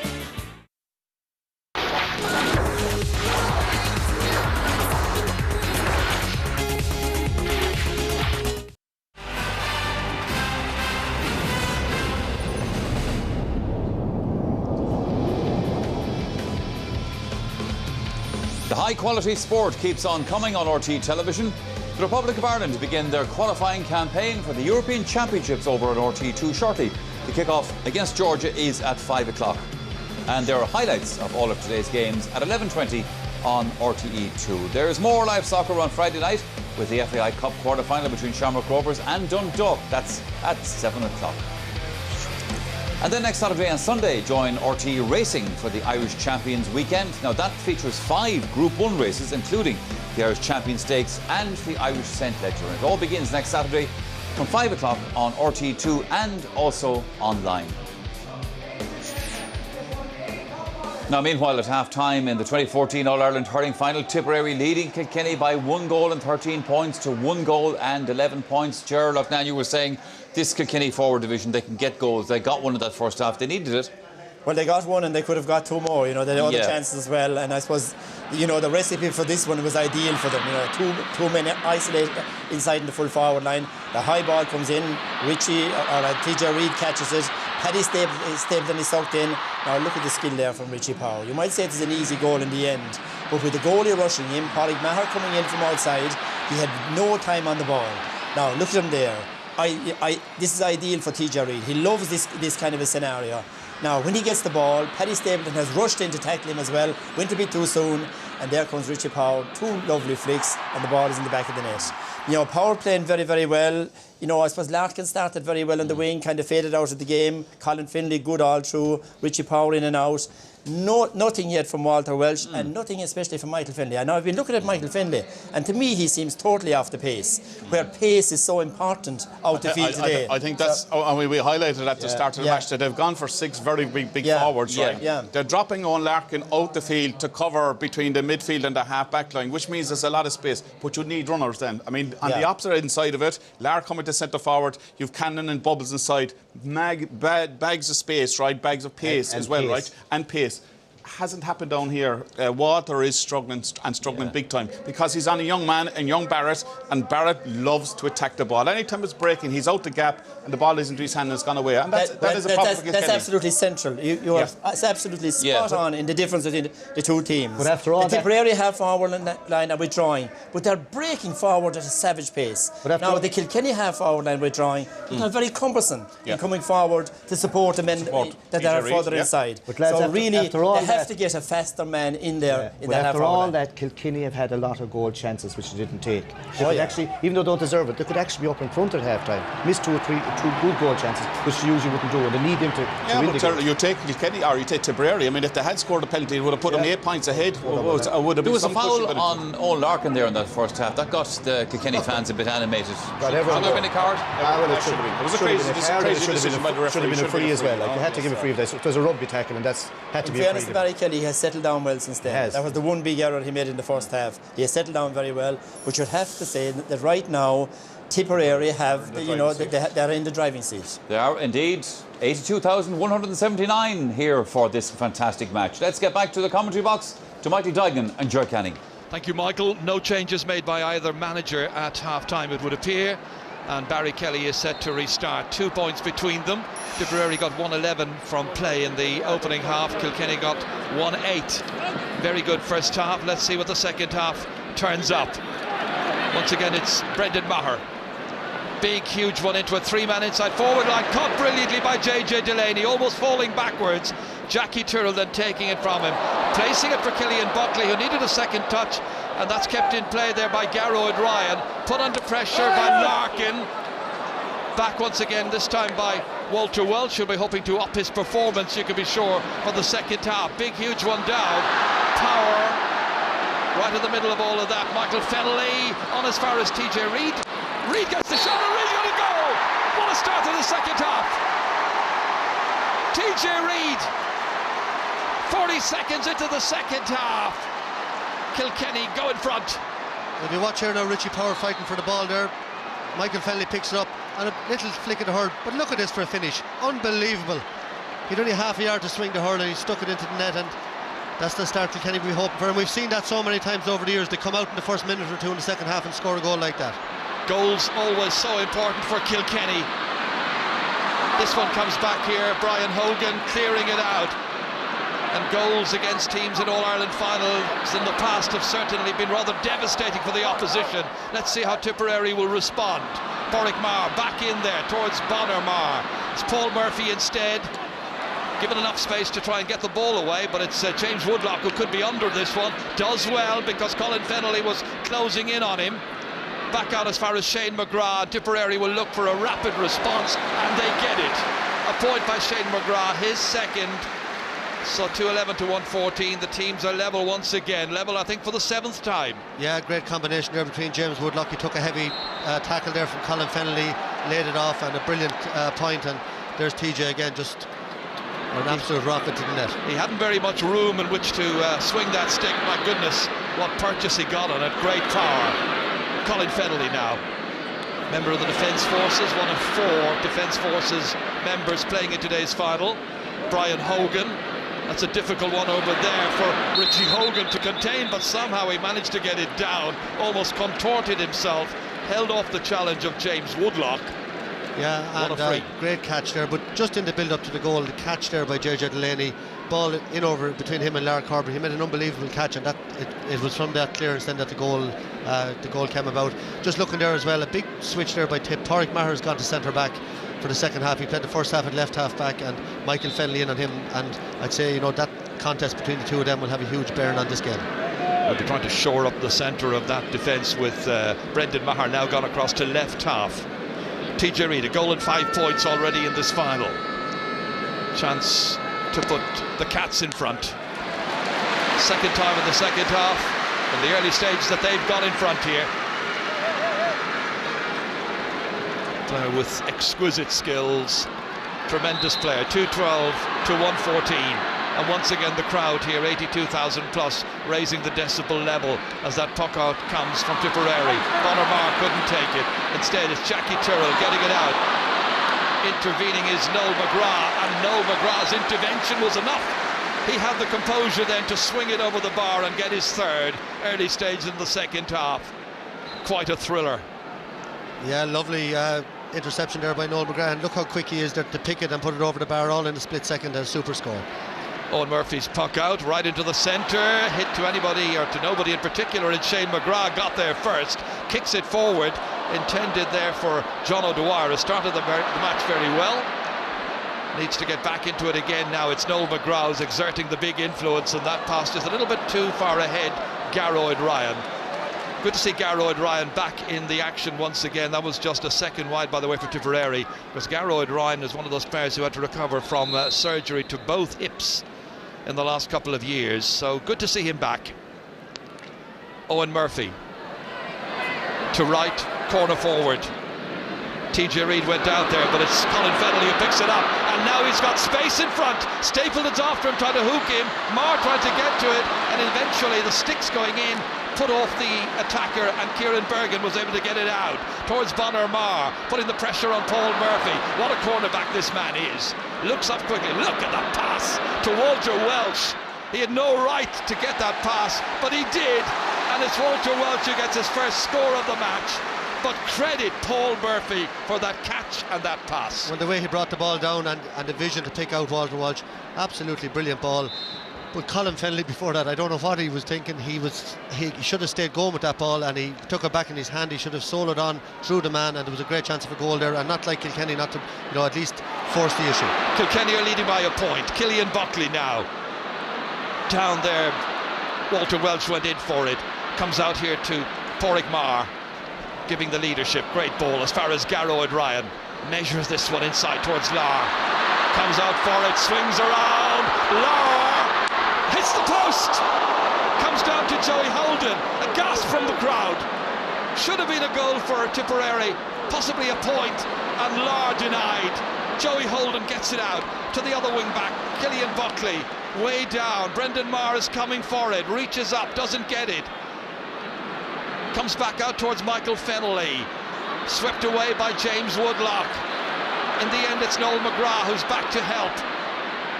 Back as far as Paddy Marr, to nobody in particular. Killian Buckley, indiscriminate use of possession there by Tipperary and Paddy Marr, and a fumble by Killian Buckley because there was pressure applied by Lark Corbett, and linesman Brian Gavin gives the decision to tip. What about this for a shot? An absolute rocket. Any other forward, I think, would have tapped that over the bar, been happy with the point, but that's the player Corbett is. He cut inside, went for the goal, and very unlucky not to stick it in the roof of the net. 3 goals in 2010. There was another one, and this man got that. It was Noel McGrath that year, goal scorer in that All-Ireland final. He's got possession back once again. 3 points in this game so far. Good ball inside. Here's Larr once again. Larr past Jackie Terrell, inside for Calnan, stopped well. Great work by the defence, and Jackie Turrell out. Goalkeeper did well. Out as far as Richie Hogan. Another great goal chance for Tipperary. Another one coming in the last moment. That's 2 in the last 3 or 4 minutes we've had. It comes back to John Bubbles on the wire, and Bubbles puts it over. First point in the second half for him is 4th in all. 2:13 to 1:16. Level once again here for the 9th time. Yeah, that's John O'Dwyer's 3rd point. A great score, but Lark Corbett is really turning on the style in the second half. Again, he could have tapped it over the bar, took it inside, created a great goal chance, and brilliant defending by Kilkenny, but Lark is absolutely on fire at the moment. It's a great match, it really is. Stapleton comes out, great shoulder coming in from TJ Reid to dispossess him.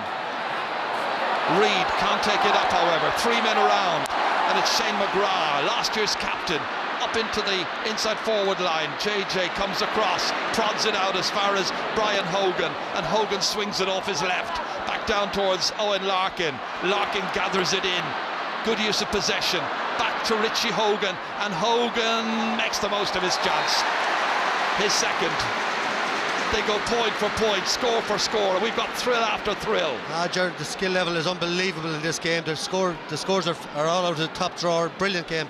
But here's Lark Corbett again, just takes it inside Jackie Turrell there. Lovely hand pass into Seamus Callan, and just there the goalie comes out very brave. Owen Murphy along with Joey Holden, and they block the ball. 2 great goal chances then in the second half, and neither accepted so far by Tipperary. Brendan Marr is going to drop away to the left, and that'll be one I think he could have done a little better with. Inside forward certainly would have appreciated a decent bit of possession, but it stays a 1-point game, 2:14 to 1:16. 9 minutes, nearly 9 minutes gone in the second half. A long way to go. Paddy Marr, controlled by Noel McGrath. Very strong influence in the middle of the park. Lark Corbett once again comes, takes, delivers to Kieran Bergen. Little block on it. and that's enough to set the cornerback Paul Murphy off. Wins possession. Oh, what a catch! Brilliantly taken by Richie Hogan, setting one up for Power maybe, but instead it's Paddy Stapleton. The backs, the forwards having quite a match, and we're getting terrific entertainment. Noel McGrath again looks up, sees Bergen, off he goes. Only played for Tipperary Hurling for the first time in the league final last year against Kilkenny. Bonner Marr into Garrod Ryan. Garrod Ryan has a goal chance and he puts it over the bar. His first of the match. Dear, oh dear, oh dear. There was a goal there and he should have taken it. He should have again. Bonner Marr involved. Beautiful hand pass on. Had a great piece of skill there by Garrod Ryan. Cuts inside and done a little flick again. The goalie came out and put a lot of pressure. Here's Richie Hogan again with a fantastic catch. What a game of hurling we're having here. It's all of that. There was a little push there as that ball was coming down. The referee didn't see it. Paddy Stapleton comes out, tries to work his way out of danger there, gets it as far as the roving Lark orbit. Off he goes once again, playing like a 2-year-old. In comes Brian Hogan, the oldest player on the park at this stage at 33. In comes Jackie Tyrrell. Tyrrell clears it down, but only to a tip man. Gleefully taken in here, and in the end, there was a foul. Yeah, Cathal Barrett again wins that free. He's having a fantastic game again, but most players on the field are playing well. Everybody giving it everything. Owen Larkin has a few great blockdowns so far, but he came across that time and gave away the free. Brian Cody and Eamon O'Shea, their teams level at this stage, 2-14 to 1-14. You'll have noticed Cathal Barrett, by the way, had a green helmet earlier on. He's swapped it now for a yellow helmet, the number 2 for Tipperary. Free to tip, Bubbles to take. Bubbles, oh yes, a 5th for John O'Dwyer. Really gifted, lethal attacker and a great free taker. One between them, tip in front. They're enjoying it. Great entertainment. All the Tipperary forwards playing very well, you know, playing well as a unit, playing well individually. Maybe one or two of the Kilkenny forwards not playing as well, and Kilkenny probably doing well to be still in, you know, so close and with so much little possession really in the second half. Tipperary dominating. James Barry couldn't get that ball out.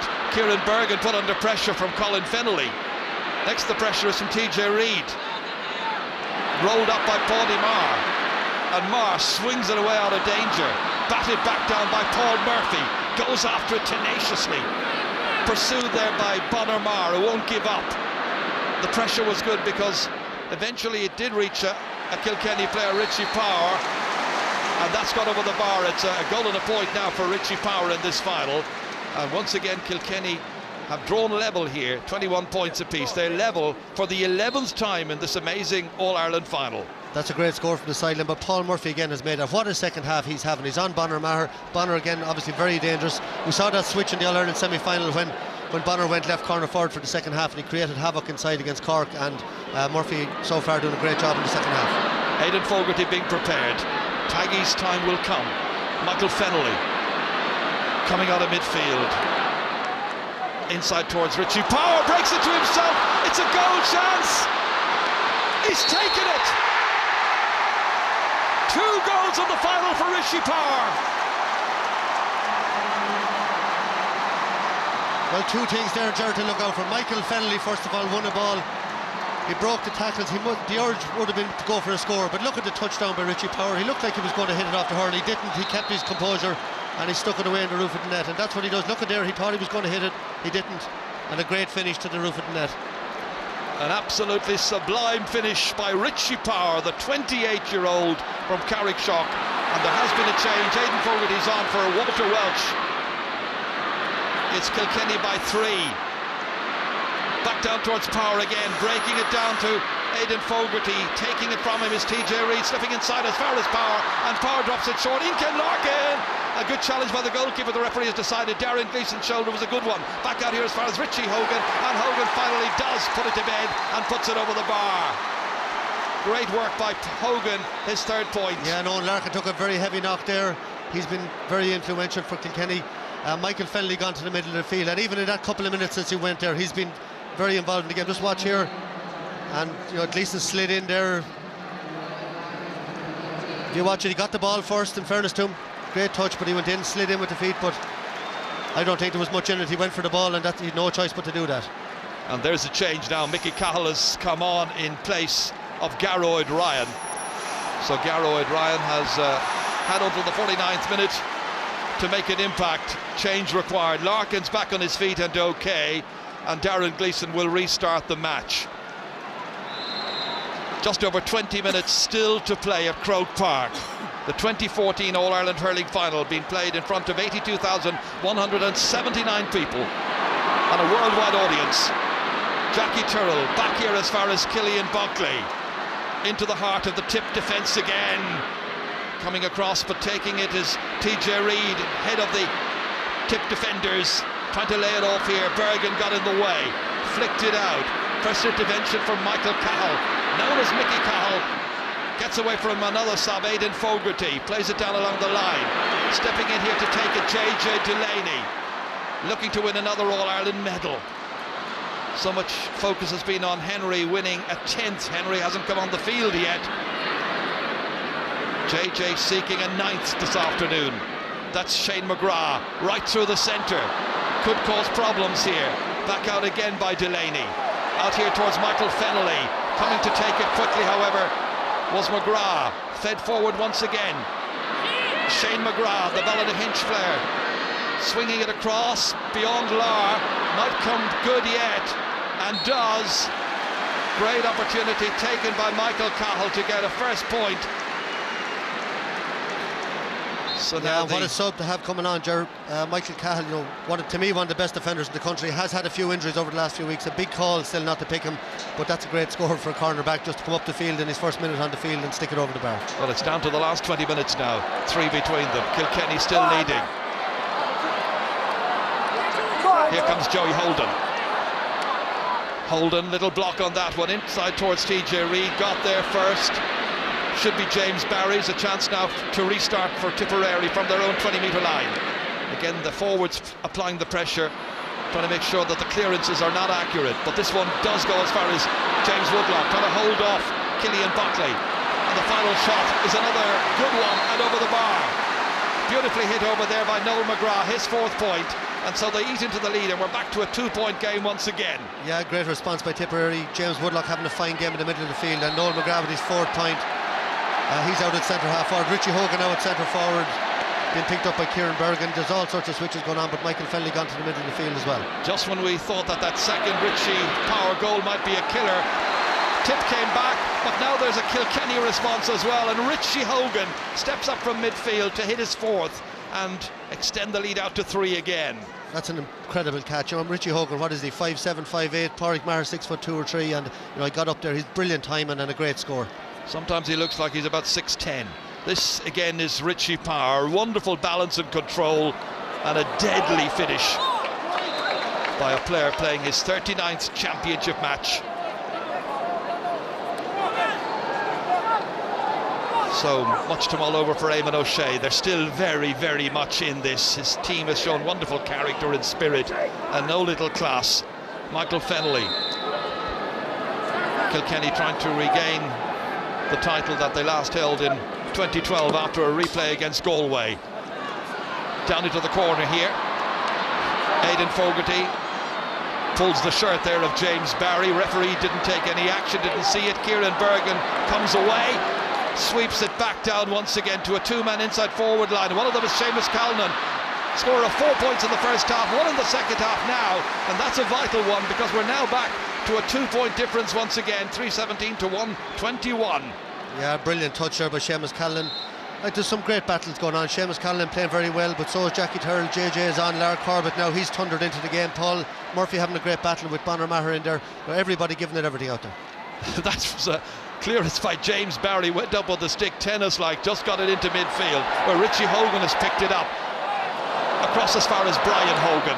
Steadies his feet, looks at the target, shoots it well, and puts it over the bar. Playing in his 7th final. Captain in 2011. The manager now a little happier. 3 between them once again. Yeah, big score, but great vision again by Richie Hogan. A super hand pass over to Brian Hogan, and he sticks it over. Every time Tipperary seem to get a score, Kilkenny seem to have come back down the field once again. and get one of their own. Paul Murphy's stick broken as he cleared that one out. This is one here by Cathal Barrett. What a great young player he is. Plays it forward here beyond James Woodlock. It's got to be Killian Buckley's. Goes back. Woodlock will apply the pressure, and that pressure was good pressure because it's forced into an error, given away to Seamus Calnan, and from that he puts it over for his 6th. And all that wouldn't have happened but for the pressure applied by Woodlock on Buckley. Great score. Yeah, Ger, fantastic score. Noel McGrath 4 from play, John O'Dwyer 3, Seamus Callan 4 now as well, and that Tipperary forward line playing brilliantly, and Tip certainly haven't given up there. It's a fantastic contest. It's a toss-up as to who's going to win this. All the way down towards TJ Reid. Barry got there first, couldn't quite get it away. Little pile-up of bodies, picked up beautifully by Conor Fogarty. Tries to make headway. Back out came Richie Power. Then it was Colin Fennelly. Finally, Paddy Stapleton looks up, falls, regains and loses it to Richie Power, who hits it back in. TJ Reid, lovely catch. And then he's swung around, and the referee has decided to give the free. I think it was incredible, Shane McGrath back there. Noticed with Kilkenny and even their minors in those tussles when there's 6 or 7 players in around the ball. The amount of times a Kilkenny player comes up with the ball is uncanny. They're brilliant in that situation. And Richie Power, there's no panic, looked back across the field and played a lovely diagonal ball back in, and TJ Reid fouled, and simple free now for him. TJ Reid with a goal and 6 points so far. His team ahead by 2. And a simple tap over if he decides to just go for his point, which I'm sure he will. So 1-7. And you know, it's what, 15 minutes to go, still no Henry, but who do you take off? All the other forwards are playing very well for Kilkenny. They brought on Aidan Fogarty. You couldn't take off, I think, any of the other forwards at the moment. Brian Cody doesn't do sentiment. He's a team man. He wants to win this All-Ireland, and it's not about individuals, it's about the team. And what a job he's done. Greatest hurling manager ever. Richie Hogan. And that's a lovely score. And all of a sudden Kilkenny have taken a bit of a grip with about 15 minutes to go, and they lead by 4. Yeah, and that move of Richie Hogan, the centre forward, has turned the game in my opinion. He's gone in there on Pádraig Maher. He's scored a couple of brilliant scores. Fennelly is more dominant in the middle of the field, and that's a huge move so far. Murphy's under pressure from Bonner-Marr. Bonner-Marr still going forward, and what a save! It's gone over the bar, but Owen Murphy has prevented a near certain goal, and Bonner-Marr's got a point rather than three points for a goal. That's a brilliant catch by Bonner-Maher again. You think he was going to be hooked. Look at the way he shortened the grip, and what a brilliant save. Look at the half grip there on the hurl.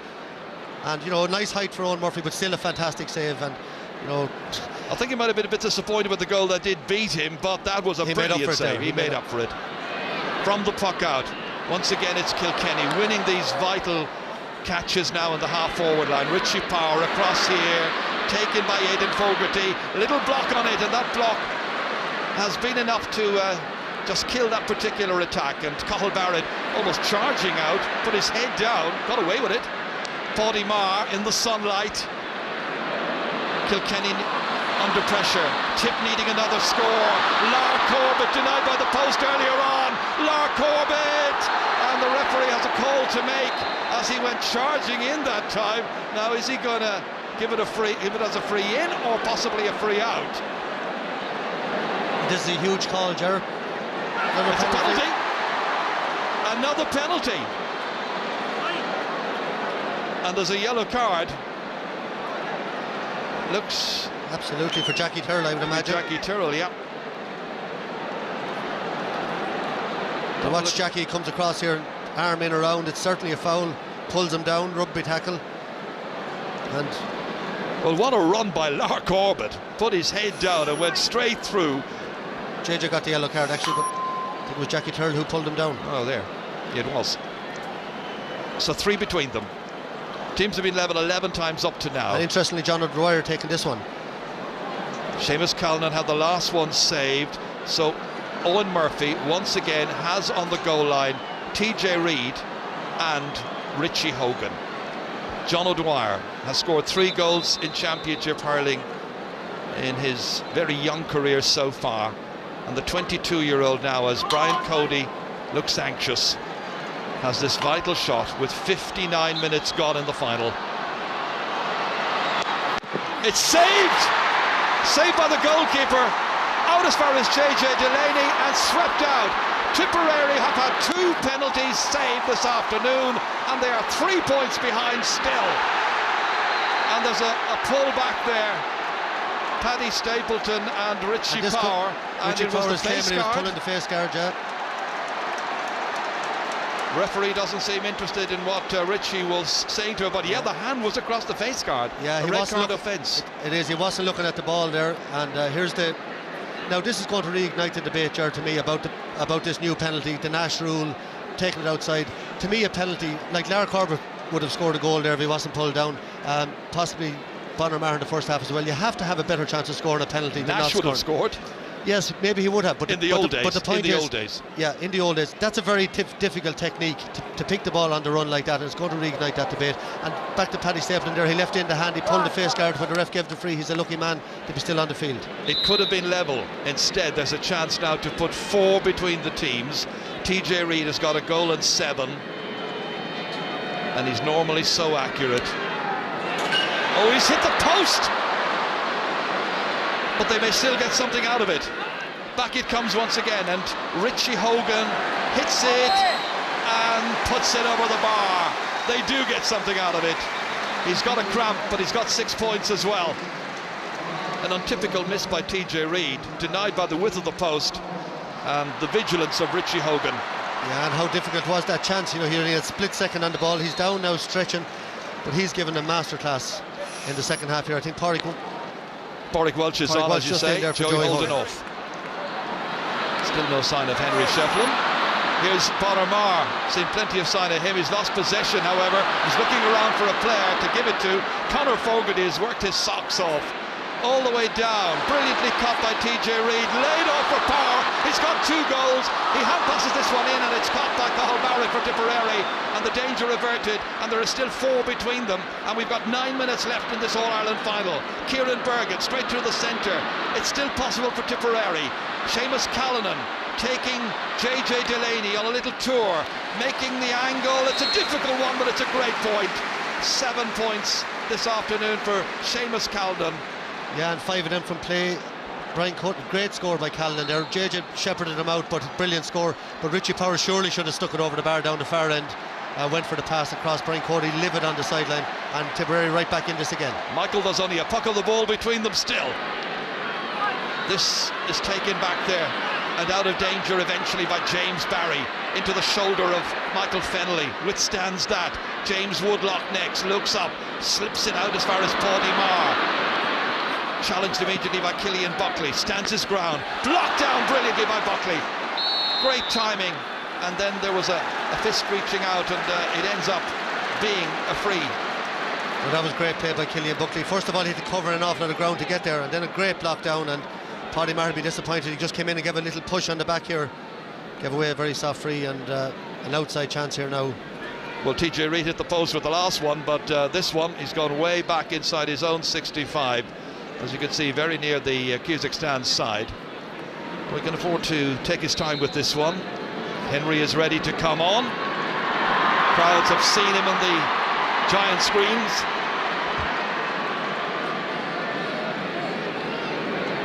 So a goal and 7 so far. This to push the lead once again before, but it's stopped by Darren Gleeson. Back out as far as James Barry. Looks over his shoulder, sees where Aidan Fogarty is. Dropped. Missed opportunity by Lara there to collect it first time. We're going to see a change now in just a moment. And Tipperary have made a second change, and Owen Kelly has come on. The man who got 13 points in an All-Ireland final back in 2009. A big call. I thought James Woodlock doing very well in the middle of the field, and Owen Kelly a great finisher, and obviously thinking they might need a goal now to get back into this game, and that's why he's on. Bergen hits it into those inside forwards. Jackie Tyrrell back there, indestructible as usual, but blocked down this time by Noel McGrath. Clever play into space. That's going to be Murphy's. Paul Murphy hooked well by Bonner Maher. In came Noel McGrath after that. Ball at his feet, comes back up towards Murphy, collected by Bonner Maher. They're appealing that he was being fouled.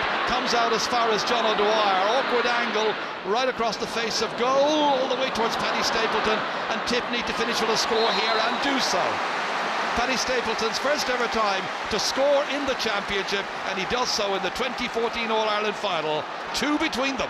Yeah, great ball there by John O'Dwyer, and Paddy Stapleton and Michael Cahill have got points. And Tipperary's work rate unbelievable. Look at Bonnermar here again. Paul Murphy will be disappointed, should have got away with that ball, but Bonnermar created that, and great ball by John O'Dwyer, and absolutely anything can happen here yet, Ger. Just over 5 minutes to play. Down towards TJ Reid from this pocket, being marked by Stapleton, who got that last score. Reid's got this. Back out to Hogan, and Richie Hogan lets it in there towards Richie Power, and he goes down, and the Kilkenny followers wonder, but it's going to be a free out. They're appealing that the ball was picked up off the ground there. Yes, Colin Fennelly actually was under that ball. You watch him here, he was held out. Ref goes in to check with his umpires immediately after this. He's given a free in for a pick-up. It's a huge call. Yeah, swept off the ground there. A puzzled Darren Gleeson. It'll be a 3-point game once again. Yeah, we'll have a look at it again, I'm sure, but... well, he's taking it back here now to the position where he might be going for a goal here. It's a 20-metre free. I doubt it very much, but you never know. He's brought it back 5 metres. Doesn't need to get a goal, I would have thought, but then, you know, Kilkenny. Cathal Barrett is only standing 2 or 3 yards away from him. You're supposed to be... Well, you're supposed to be 13 back at this stage, but... here comes TJ. Yeah. 1-8 for TJ Reid.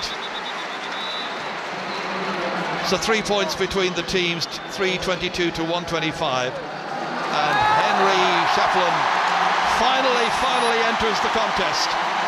The man who is going for his 10th All-Ireland winners medal. On for Colin Fennelly.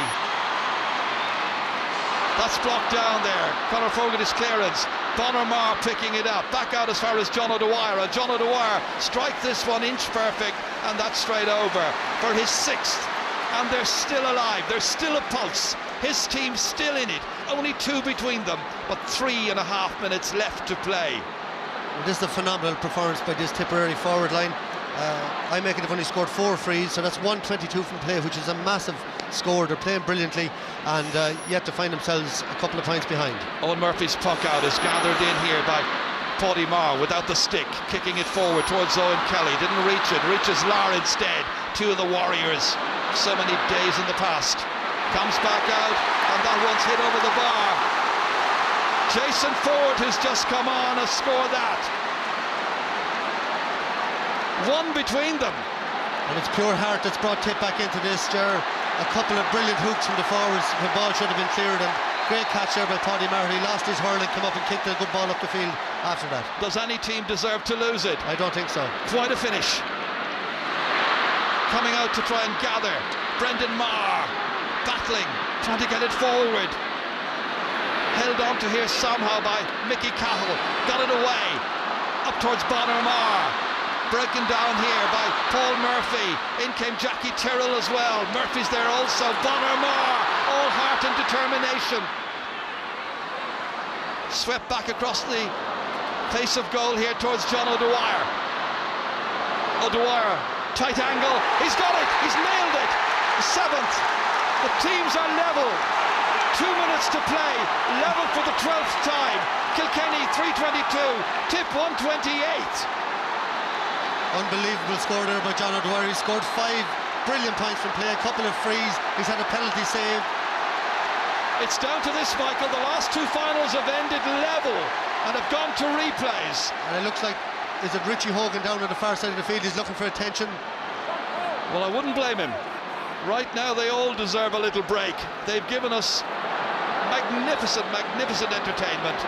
Cramp affecting Richie Hogan, score of 6 points. TJ Reid's got a goal and 8. Richie Power's got 2 goals and a point for his team.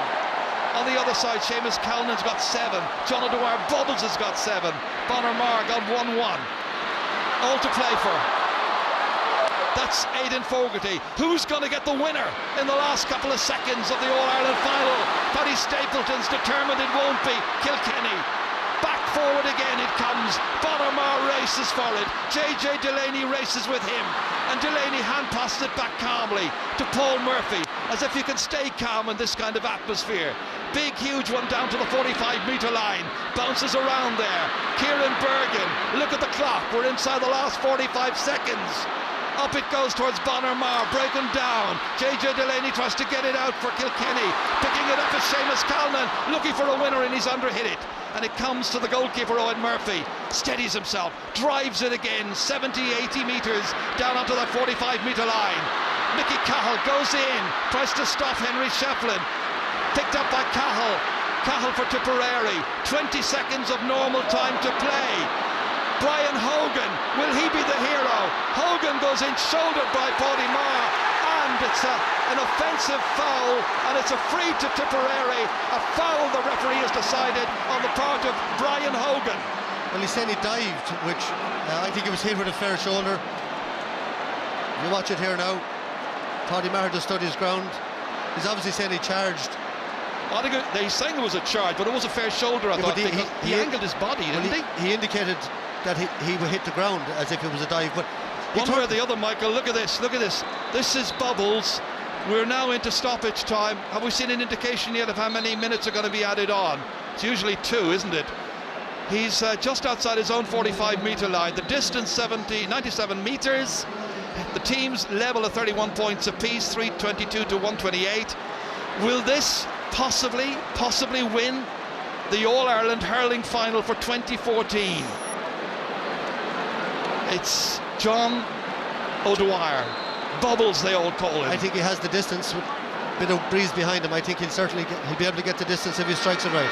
With a minute of injury time gone, he strikes it high.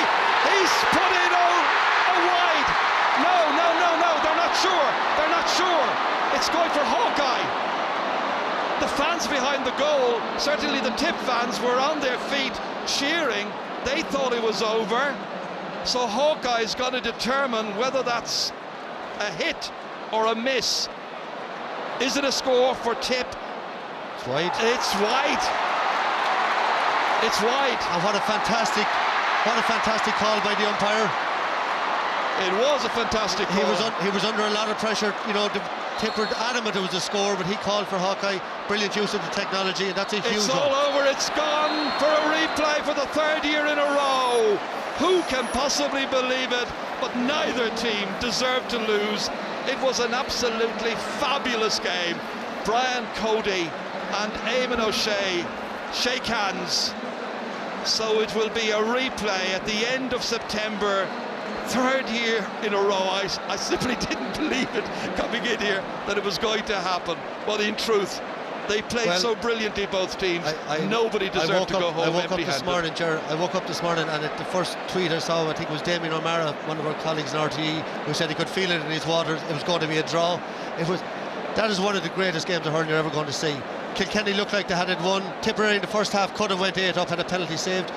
Then Kilkenny were all over them, and Tipperary showed unbelievable heart to fight back in there, and both teams had chances. Richie Power had a chance there, I think, to put Kilkenny 4 or 5 up, didn't take it, but a fantastic score. And the full-time score, Kilkenny 322, Tipperary 128. It was magnificent. Eamon O'Shea, can you quite believe that? Yeah, great game. I expect us to come. We came. I just looked at that cup. It's not gone yet. Incredible battle throughout the field. You had periods of dominance, but it looked to be slipping away towards the end. But you held in there, you fought back. Yeah, it's a fantastic game. Fantastic game of hurling from both sides. You know, we were on top, they were on top. But look, these are brilliant games. These are brilliant times. You know, but I think we're not happy we didn't win it. But by God, did our boys give everything? And I think Tipperary can be proud tonight. And we just go back and prepare for the next game. Your forwards played terrifically today, but still left a few goals out there, I suppose, which might have been the difference. Yeah, but you'll always make mistakes. You know, both teams made mistakes. I just think you should look at the game, a terrific game of hurling, a magnificent day, and it's just fantastic that we have another chance, you know, for both teams. For you, is a draw a fair result? Oh, well, I'd prefer to win it, but it's a good result. In fairness, you know, I mean, it's a great game for both sides. I'm very happy with my team. Obviously, who has the edge now, do you think, going into the next day? Or can you even think about that yet? Oh, I don't know when even the replay is, so we came here to win. Thanks, Eamon. In the commentary box were Michael Duignan and Ger Canning. And just to confirm for you, the replay of the 2014 All-Ireland Hurling Final will throw in at 5 o'clock on Saturday, the 27th of September. Well, we're trying to get our breath here in the studio at the end of what was just another incredible All-Ireland Hurling Final. Ger Canning, I had this notion, I was walking past a bookie's office the other day and I was going to put a couple of bob on it and I said no, it couldn't be a draw. You were 3 in a row. You were a very cautious yeah. very cautious. But 3 years in a row, and it was 50 years before that before there was a draw. I know, that's the first draw, of course, between Tip and Kilkenny in the All-Ireland final as well. Of course it is, yeah, but I suppose, you know, it's the old saying that if ever a game deserved in the draw, this was it, because it was breathtaking. Absolutely exhilarating, heroic performances on both sides, mistakes by referees, by players, brilliant scores. 54 scores and only 9 wides in the whole game. That'll tell you the quality you had today. Yeah. You had an All-Ireland that brought the game to a new level altogether. 2 terrific teams played in the very, very best of sporting manner that you could ask for. It is everything that we love in the game of hurling was out there today. And it's only right that both sets of players, both sets of supporters, managers, everything, and all of us will get a second chance to see who would win it. And on a day like this, I suppose it was absolutely fitting that the game ended on a piece of drama as well.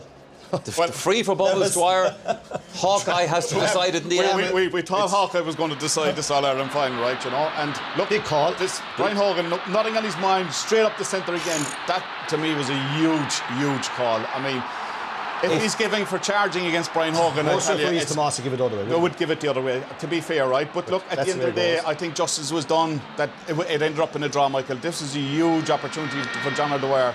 The crowd went bananas behind the goal. The crowd on each side went lunatic.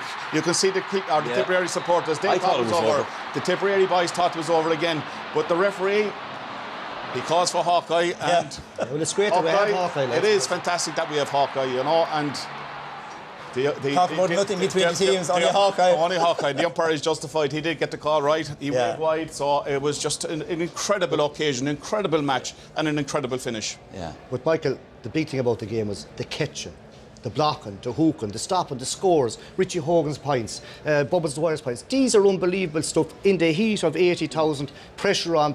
And like Cyril, the big thing about the game was everything from the time the ball was thrown in. It was just electric. And they were saying during the week there was a couple of thousand tickets handed back before this game. I'll guarantee before the next one there'll be no ticket handed back, because it was a privilege for us to be sitting here, and the boys kept saying it.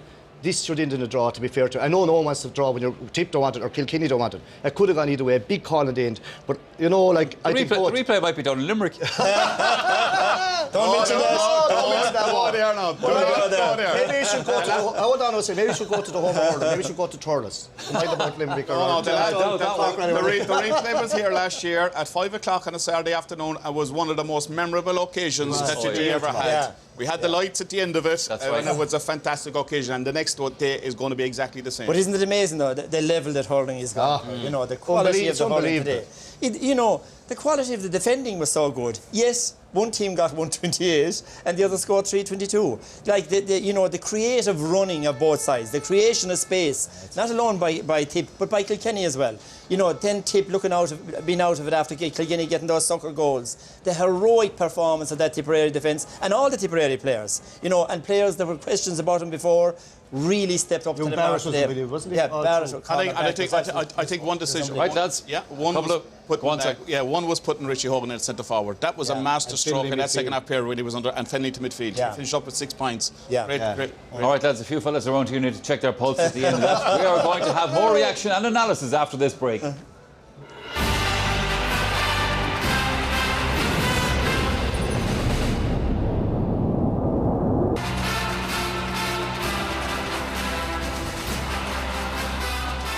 The 2014 All-Ireland Hurling Final has ended all square. It finished Kilkenny 3 goals and 22 points, Tipperary 1 goal 28 points. The replay will take place on Saturday the 27th of September with a 5 o'clock throw-in. That's a look at the stats from that match. The stats, other stats I will tell you about there, of course, as well, is that Richie Hogan scored 5 points in play. A magnificent performance by him. And of course, Tip missed 2 penalties. Let's hear from the Kilkenny manager, Brian Cody. He's talking to Claire McNamara. Brian, have you got your breath back yet? It was pretty heart-stopping. Yeah, it was a serious game, obviously, Claire. You know, impossible to know what was going to happen out there, really, you know, and they pulled away a bit the first half. We came back great. We got a great start to the second half and played some really good hurling. They came back and then they had the last puck of the ball to win the game, obviously, and that went to Hawkeye, so that's the way it went. The third year in a row it's a draw. I mean, proof as if we needed it that there's so little between these two teams. Yeah, well, I mean, that's obvious to anybody who's been following the game, really, you know, it's the way it has been. It's more than likely the way it's going to be the next day too, so I think it's 3 weeks' time or whatever, so it'll be amazing to think that it's 3 years in a row there in the finals to draw, but that's the way it has. Some incredible battles all over the field. In the first half you found yourself 6 points down, but you dug in and you fought back.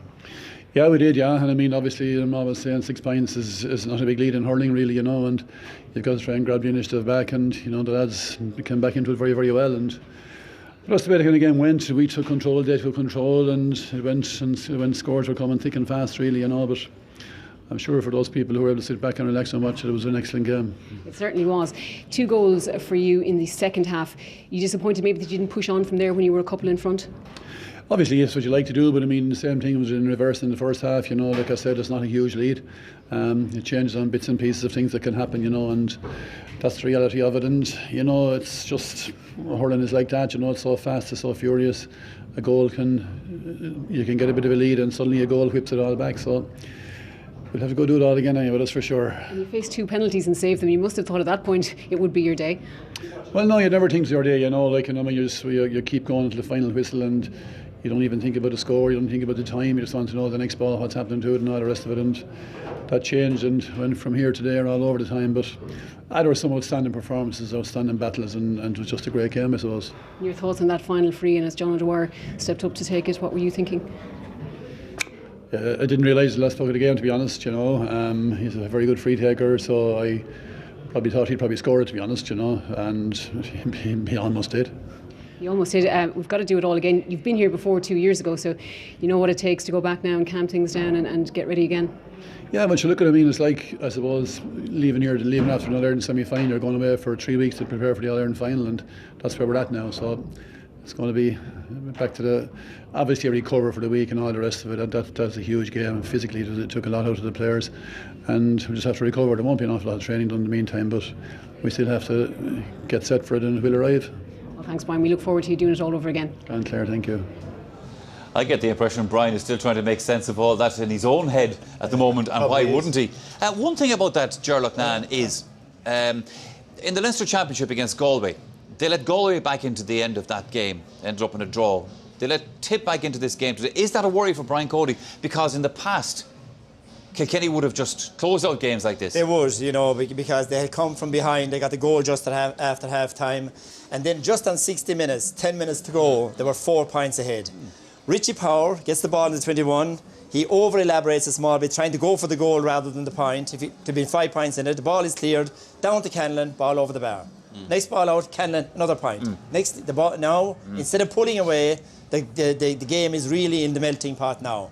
But you would have to say a lot of that is due to the defending and the overall quality of Tipperary's display, the spirited display by Tipperary. They just refused to die today, even when the game seemed gone from them. Now, you know, Kilkenny still scored 3-22, which is a massive score, like, in an All-Ireland final. But at the same time, the menace inside wasn't as great as we thought it would be. I know they scored 3 goals and a few other chances of goals, but the menace from the Tipperary forwards, 128 and a lot of misses as well, it was far greater today than Kilkenny's, and that's the thing I think that'll worry him most. And yes, Tomás Mulcahy, I think Tip fans would have felt the menace was there right at the start of the second half, because Kilkenny came out and they did one thing that Kilkenny do down through the years. They hit them with a right punch. They hit them right, and look, this is what we see about Kilkenny all the time. Owen Larkin gets the block in, the ball breaks out to Walter Walsh, it's back to Killian Buckley, and it's a high ball into the square again.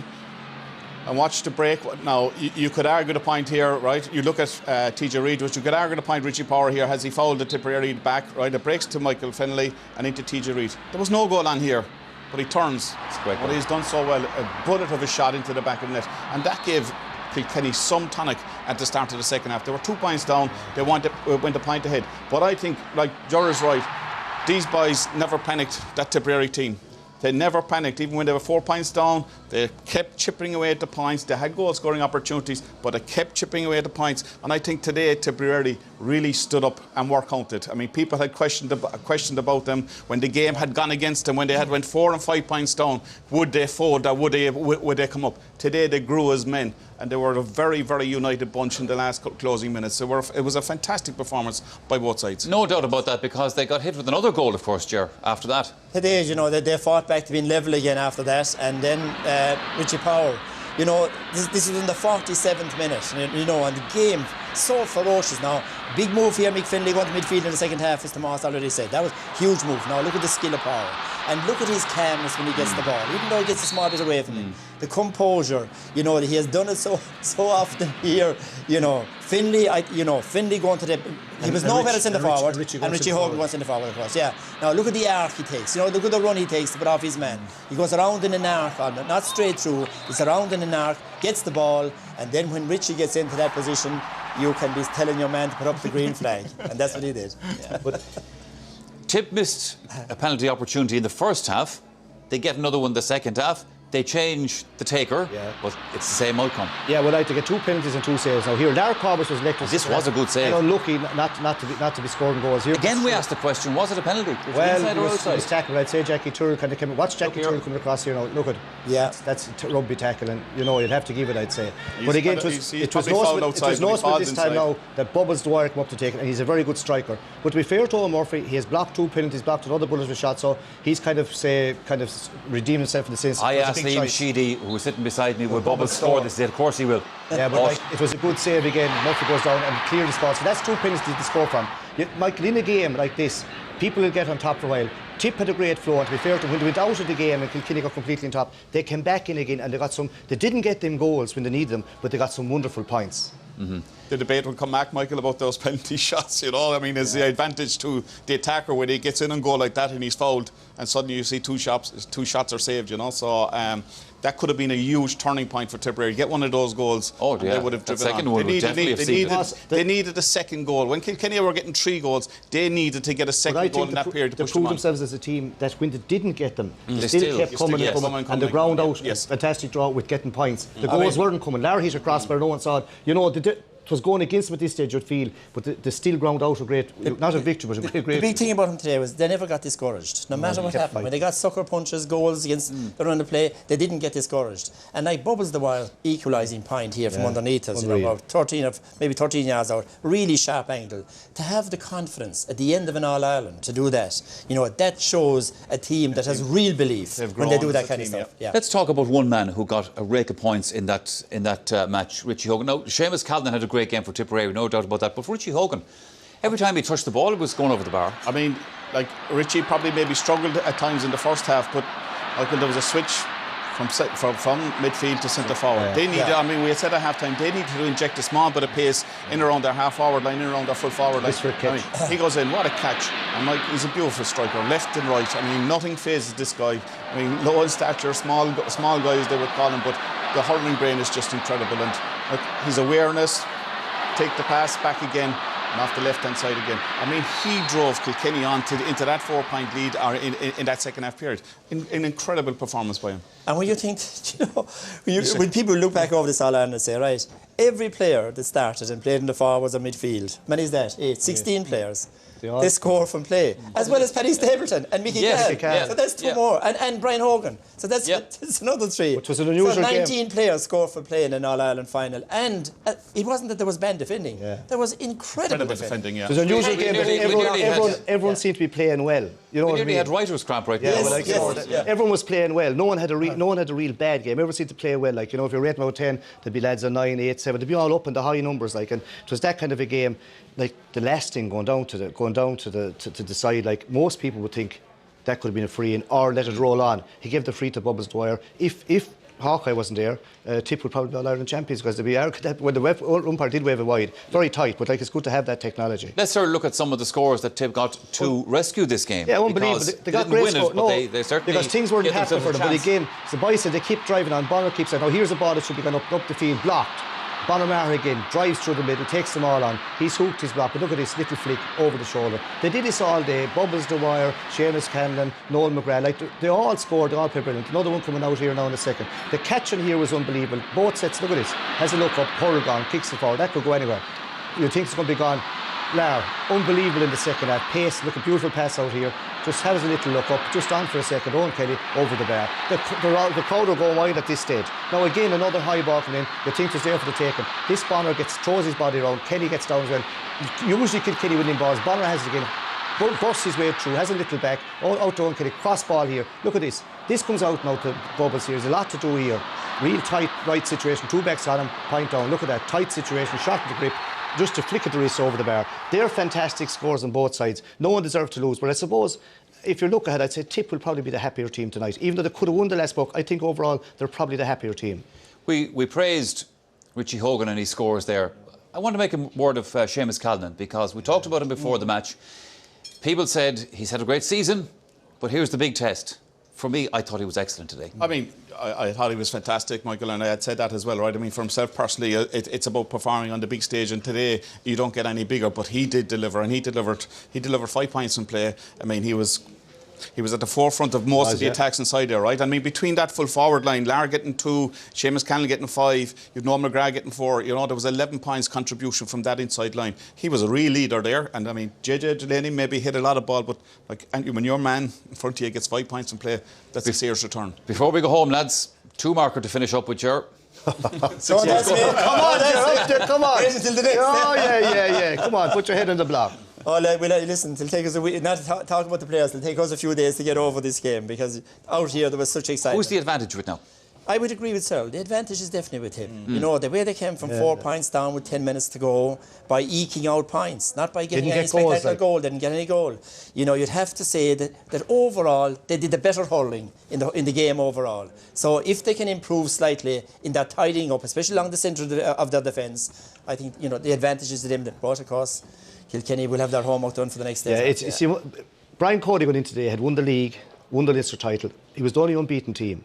And the funny thing is, everyone tells you, leave your winning team alone. He kept changing his team, and in all probability, he's going to change the team again the next time. Galway found out 2 years ago what like it takes to win a replay. He usually wins the replays. Like, it's very hard to call it. Like, I'd love to see his team. Well, it will be very hard to separate again, Michael. I think Tip will learn an awful lot more about themselves. Kilkenny, I suppose the question marks will be on the basis of, I mean, do we start the same 15? Do we start Walter Wedge again? There will be serious competition down in the training ground over the next 3 weeks. So it's all to play for. All right. Almost time to go here at headquarters now, but before we do, here's a look at the GA programming coming up here on RTE Television. You can join us tonight on the Sunday Game Evening Edition, where we will have highlights from today's epic hurling final. We'll also be announcing the RTE Man of the Match. That's at 9:30 tonight on RTE2 Television. Also keep an eye out. Thank GA. It's Friday returns to preview the Camogie final. That's at 9:05 again on RTE2. And then next week, we will be back here at Croke Park for the climax of the Camogie season. Kilkenny face Limerick in the intermediate final. It's Cork versus Kilkenny in the senior final. And that's all from 1:45 next Sunday. But for the moment, however, here at Croke Park, the dust is settling on this amazing hurling final. My thanks to Tomás, to Ger and to Cyril for their contribution here today. Well, what odds on 3 All-Ireland hurling finals in a row ending in draws? Well, that's what's happened. Roll on September 27th. From all of us here on All-Ireland Final Day. Thank you for watching. See you the next time.